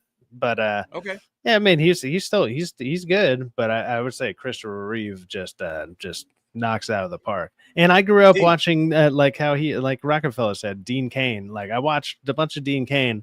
He was okay for a TV show. When it comes to the movies, though, no, Christopher Reeve. Yeah. Okay. T, who's your Superman? I mean, obviously Christopher Reeves, right? That's who I grew up with. I like Henry is you got to give up to the GOAT too. George Reeves was an awesome Superman. If you ever watch those old things, he was awesome, man. Just an overall Boy Scout of a man playing this role, right? Sad to see the tragic ending of him. Then Christopher Reeves just, man, took it to a whole nother level, man, because there was such a long hiatus from the character being portrayed on the big screen. That's like what, 20 years, huh? That's a long time. Yeah, it's a big gap. So, I mean, y'all know he's my favorite character, man. I love Cavill, dude. I'm warming up to Corn Sweat, man. I like all the Supermans, to be honest with you. If anyone I didn't kind of like, sort of, like, I didn't really care for Brandon Routh's portrayal of it. I don't really like Nicolas Cage. And Tyler, what's his name? Hoechlin. It's like Hoechlin or Hoechlin, something. His portrayal of Superman is really, really good. It's real good. He just isn't Superman to me, though. But his portrayal is like, you want to talk about somebody every season he played this character, he got better and better. He just doesn't give off Superman for me, man. Not today's Superman. I put it up in the poll. Who is your Superman? Right now, Christopher Reeve is running away with it. But Henry Cavill is a good, well, actually somebody else is coming. So I put it Christopher Reeve, Henry Cavill, Dean Cain, or someone else. And it looks like someone else is coming in second. So I'm assuming a lot of people say it's George Reeves or Brandon Routh. Maybe even David Cornsweet. I don't know. Some of y'all are saying Tom Welling. Okay. That was the worst Superman movie. You know how I feel about that Superman movie. You love that Superman movie, man. And that movie is trash. Returns? That one was, yeah, that is trash. I don't love it. I like the we first like one 50 minutes. scene. I know. I like the first 50 to 60 minutes. I think the first hour of the movie is actually good, but then it goes off the rails right after that. Boring, you know, that's a boring movie, dude. Boring. It's not good after that. Yeah, but I do think, the airplane scene is a great Superman moment, 1000%. Everybody talks about it. It is a great moment, but I think it goes off the rails after that. I don't think it's really a good movie going forward after that one. But yeah, everybody seems to say, yeah, okay, now Henry Cavill is starting to come in second place. But still, Christopher Reeve apparently is the definitive Superman. So that's the guy that everybody is still being compared to. A Superman from damn near 50 years ago. Or, sheesh, I mean, think about that, man. They've never done Superman like they've done with Batman, where we've gotten multiple versions of Batman, but they all seem to work in certain ways. It seems like Superman, it's like everybody still goes right back to Christopher Reeve. You know, like if I asked this question, who's your Batman? We would probably get a like, okay, we got Michael Keaton, we got Christian Bale. Some people like their Pattinson or Battinson Batman. You know, some people like that. You might like what's his name, Val Kilmer, in the one movie he did. You might think he's the best Batman. You might like Adam West. You know, you might think Adam West is the best Batman. Like there's a lot of different variations of who could be the best Batman. And that poll would be a completely different poll. But Superman, it's like Chris Reeve. Like everybody just says, yeah, it's that guy, you know? Because his stature, I mean, he's tall. He's tall, he's debonair, man. And he's, you know what I mean? Like you see, and you see Clark Kent in him at the same time, right? But you got that with Cavill where they're like, when you bend the knee, man, like pause. You know what I'm saying? Like, yeah, that's fucking Christopher Reeves. I mean, that's fucking Superman. But with Chris, like you just see good guy, you like, fuck, man, I need to be a better. I love that about his character, man. You got to be a better person, man.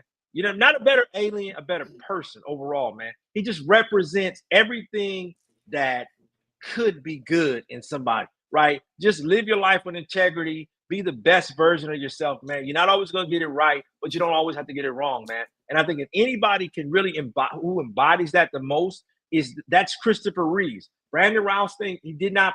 I mean, he did an okay job, man. But none of them have that. And I think with this new Superman, that's what everybody's excited about. You see this dude, man.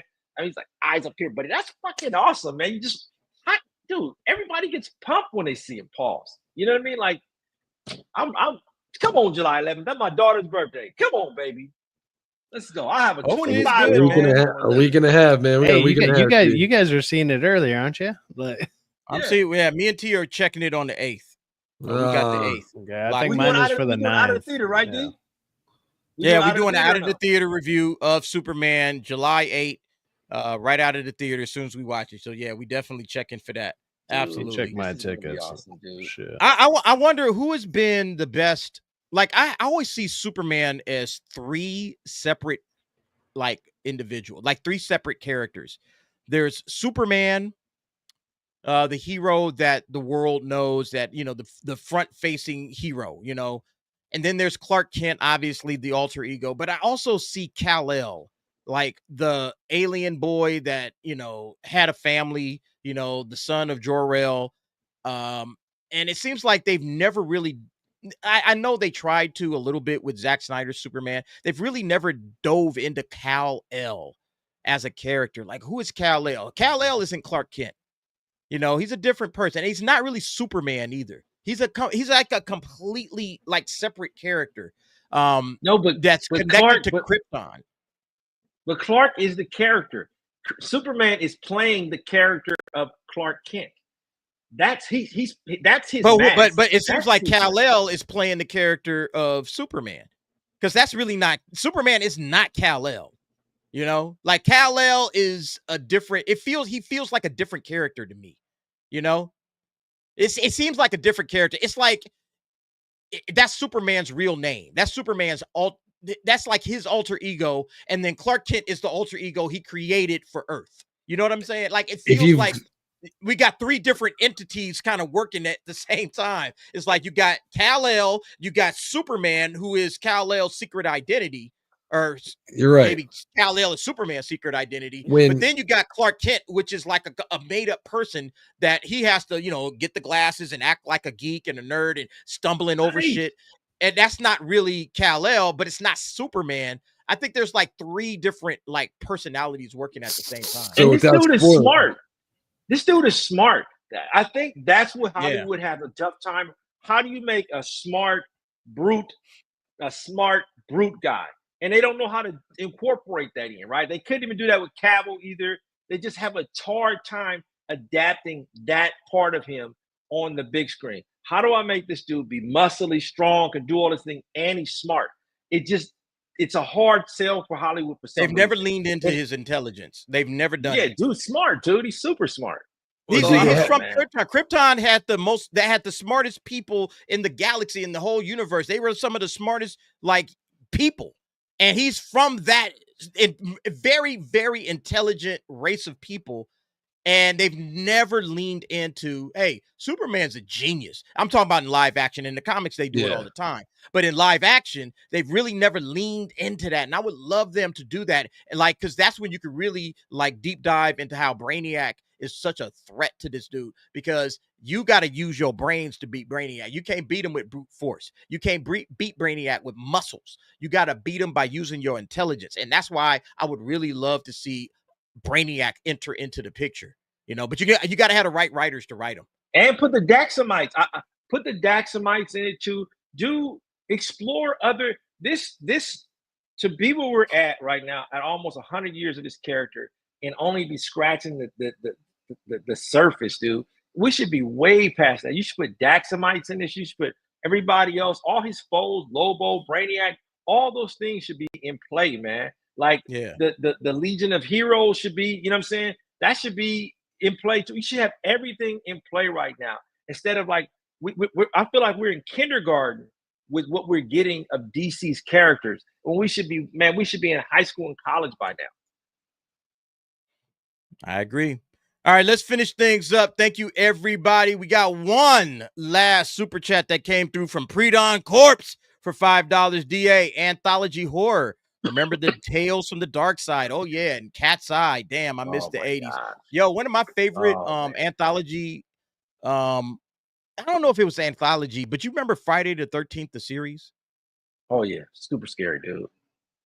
Super scary. And it wasn't the Jason version. It was like bad. It was like bad. No, it was like these two people. They had inherited this shop full of like curios, you know, like old like little like, I don't know what you call curio it, like, cabinets. Yeah, they inherited like this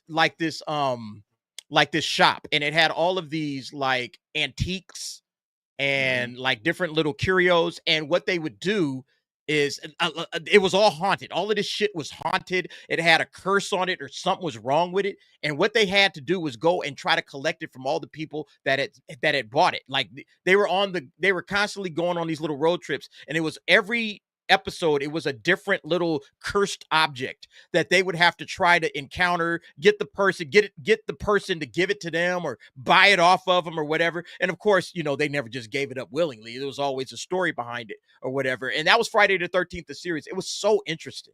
I love that Very show. Good, man. Canadian based. It was a Canada show. Yeah, man. Great writing. And great they also writing. had, do you remember War of the Worlds they had too on KCLP2 to go along with that? That was pretty good. I don't remember that one. War of the Worlds was really, really good, man. You had a lot of those are startup channels out here, man, that were really, really good, man. War of the Worlds was good, dude. Along with I told you, Werewolf was a good show, man. Like a Fox, its beginning stages. That was a great show. Like, you don't get those anymore, man. You don't get good shows that have good content. But Friday the 13th was, think of the 13 Ghosts of Scooby-Doo, but live action version. It's great. Yeah, so it says Mickey Foster is the lucky niece who inherits an antique store from her Uncle Lewis, but this is no ordinary antique shop. Lewis made a deal with the devil. In exchange for material wealth, he will sell cursed antiques. Mickey, along with her cousin Ryan and her partner, a retired magician Jack, have the duty of recovering the antiques to be sealed in their basement where the items can't cause more harm. That's such an awesome like premise, man. Why don't they do shit like that anymore, man? That's an awesome premise for a TV show. I would watch the hell out of that right now if it came out. Shout out to the Canadians, man, for doing good shit.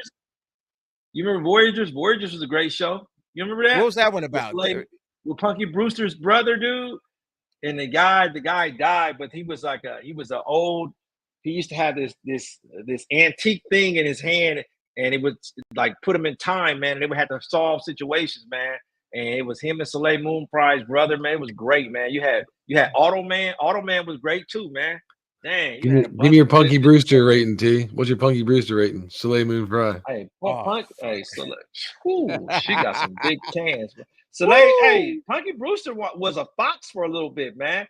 I mean, she was nice, dude. She had some sweater puppets, man, that were pretty nice. Pretty nice. The same thing happened to Cheryl Ladd's daughter too. Yeah, those were the days, man. Back in the days when they had those little anthology horror movies, they used to, or horror shows. I used to watch like Friday the 13th. It would come on like at 11 o'clock at night. You know, like it would come on super late at night, like on Channel 9, I think, like KCLA or some shit. It used to come on super late, and I would just be up late. I'm like, man, whatever. Let me just watch this shit. I was probably like 18, 16, 17, 18, whatever, still in high school. But I used to love that show, man. That show was awesome, man. Great show. It's in syndication. I see you guys saying it. You got it on, who was that? That had it on DVD. I might have to get that, man. I just, as soon as he said anthology horror, that's the first thing that always came to mind.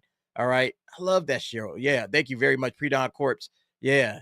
And you remember when they were, I might have to get that, man. Remember for a time they were doing really good.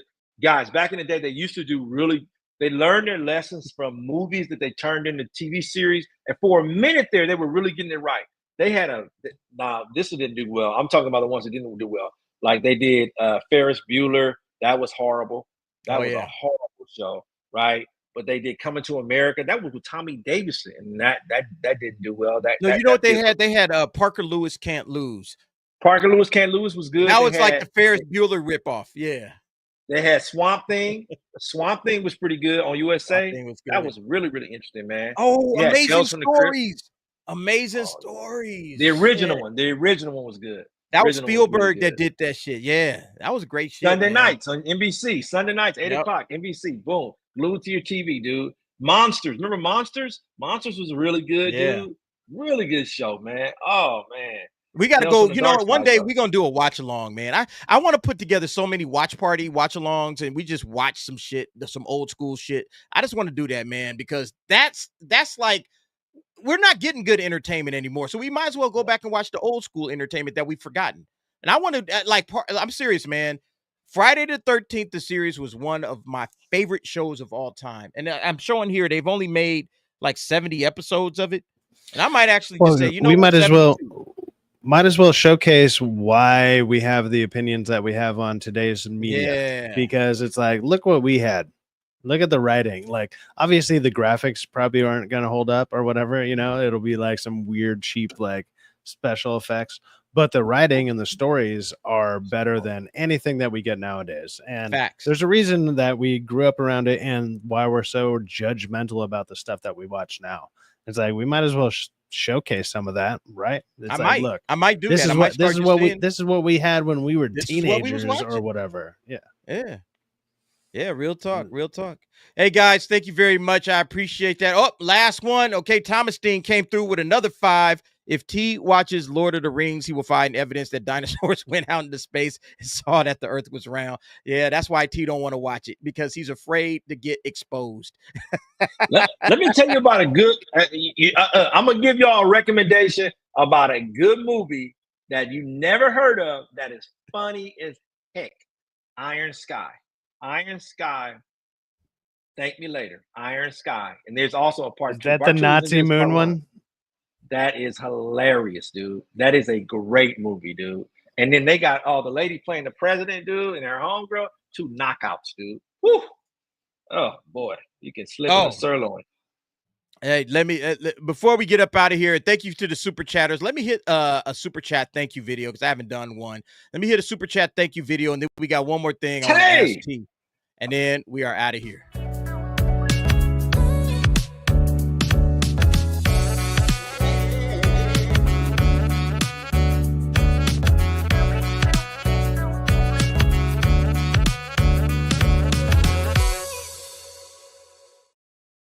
T, is this statement true? Sydney Sweeney is the only woman in Hollywood that likes being a woman. I don't think you was here when we were discussing this earlier.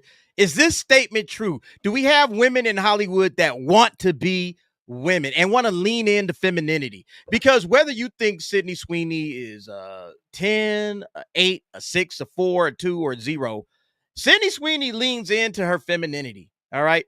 Let's just keep it a buck. She is absolutely leaning into femininity. So what do you say on that one, sir? That person right there? You mean this person thing? Right here? This thing person. Right here. Yeah. This person right here. Oh, okay. All right. I think you know where I think you know where I stand. Is she leaning in? Is she the only woman in Hollywood? Is she the only woman in Hollywood that wants to be a damn woman? That would make the like we got a lot of men. They're trying to be men. They're trying to be, girl bosses. And Sydney Sweeney's like, nope, I'm a woman. I'm a girl. All right. See many females making the Baskin Robbins commercials that we saw the other day, like she did. I mean, Dakota Johnson, maybe. There's not too many girls that would lean into that. I'm cute. Oh my God. Oh, I dropped some gummy bear on my boob. Just playing up that trope that, oops, I'm a ditz. I'm a helpless woman. She's playing into the trope. She knows what men want to see. And she's one of the only people that probably do it. She's feminine. Everybody else I'm too strong of a buff woman to be every other woman would have been covered up. They'd be like covered up. They would have their boy cut going. All right. Yeah. T like showing that look, any other woman in Hollywood. What? Problems? You didn't hear me? She must have taken the super soldier serum, because this is what she looked like. She looked like Steve Rogers back in the day. How old is that picture? T, how old is that picture? How old is that picture? She went to being. I asked you, when was that picture took? When did she take that picture? Yesterday. Now you got Black Cat, huh? That's Black Cat now? Felicia Hardy, huh? Look at Felicia Hardy right here. Look at Felicia Hardy. That's I would take her as Felicia Hardy. Now you got Black Cat. Like, y'all love throwing that Alexandria Daddario out there, man. They love throwing Alex Daddario out there. She is fine, no question at all about it. Sophia, I'm gonna tell you right, Sophia. But my point is that she's pushing femininity, which a lot of women ain't. A lot of these female actors Daddario ain't gonna be pushing femininity. She gets hired on for tits and tries to cover up the first thing she does. Now, Alexandra Daddario does not push femininity and tries to be a sexual femme fatale. She might get hired on for her tits, but the first thing she does is cover them up. When Sydney Sweeney gets hired on for Madam Web, she didn't choose to get her tits covered up. Sony covered her tits up in a bad move, just like the other two girls. They were dumb enough to hire Sydney Sweeney and say, you know what? She's willing to take her jugs out, and they still cover them like dumbasses. No, Alexandra Daddario, the first thing she wants to do is hide those sweater puppies, because that's the only thing she has. I want a woman to lean. I want female actresses. I want Hollywood actresses to lean into their femininity. Is that too much to ask? Is that too much to ask? I drive a Bugatti, and that is not a Bugatti. She is not a Lamborghini or a Bugatti, and that's not it, dude. Not it. Look at this thing. Elliot Page, Felicia Hardy. What is what? Dude, he go out and find the most. He go out and find the worst picture of people, and he'll try to promote that. Man, you lose credibility when you do this. T, you lose credibility. What? Wait a minute. Hold on. Did we forget who I am? Did you forget this? Wait a minute. Did y'all forget?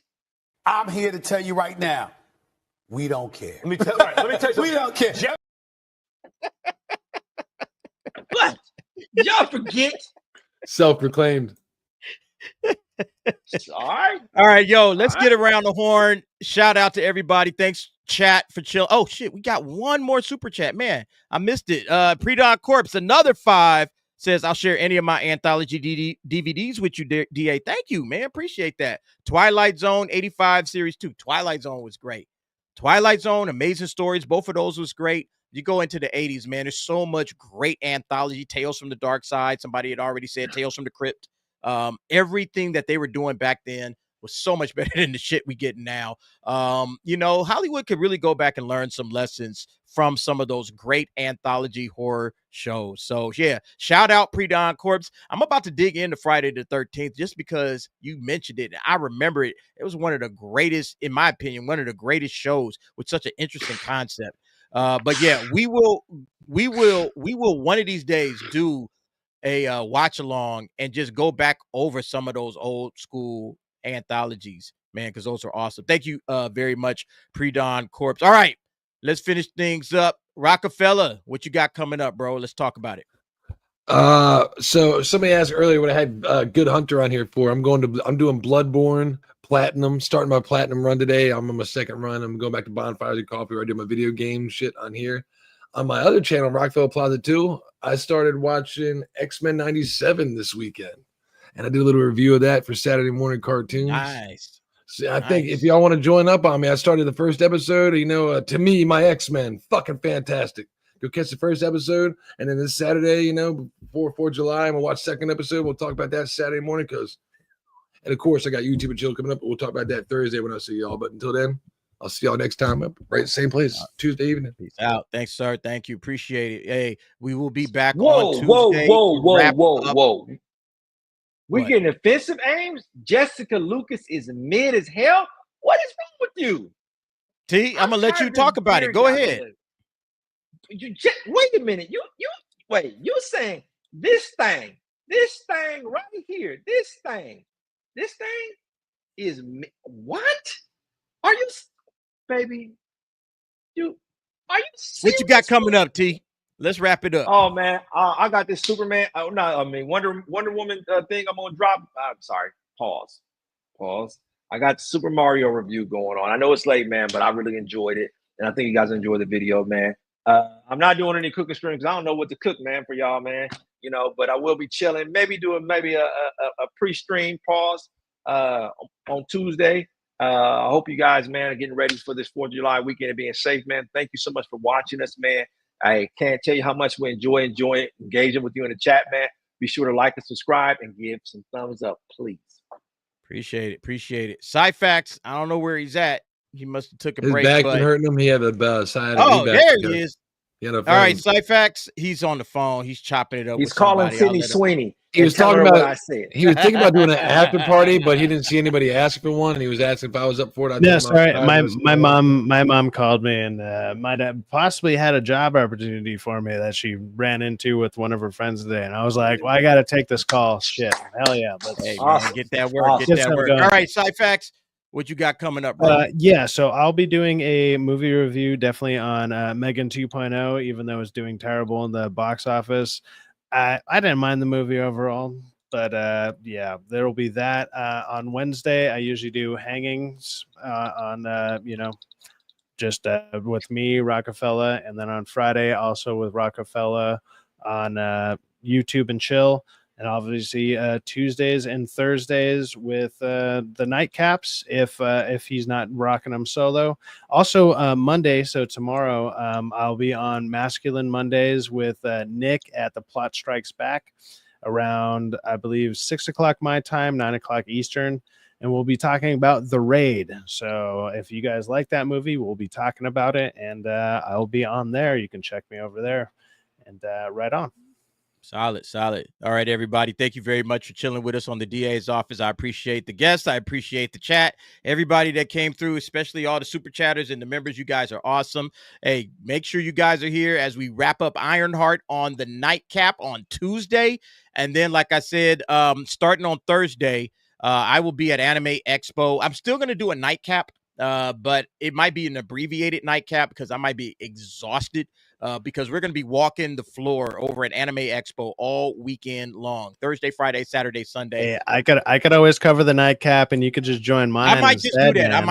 I might just link it up and let you run it, and then I drop in. It might be like that. But yeah, everybody come hang out with us as we wrap up Ironheart. I'm pretty sure that's going to be a lot of fun this Tuesday. But thank you, everybody. You guys are awesome. The crowd, the chat, you guys do the most for me, and I appreciate it. And we're out of here. Gentlemen, thank you very much for being a part of it, and we will see you all on the next one.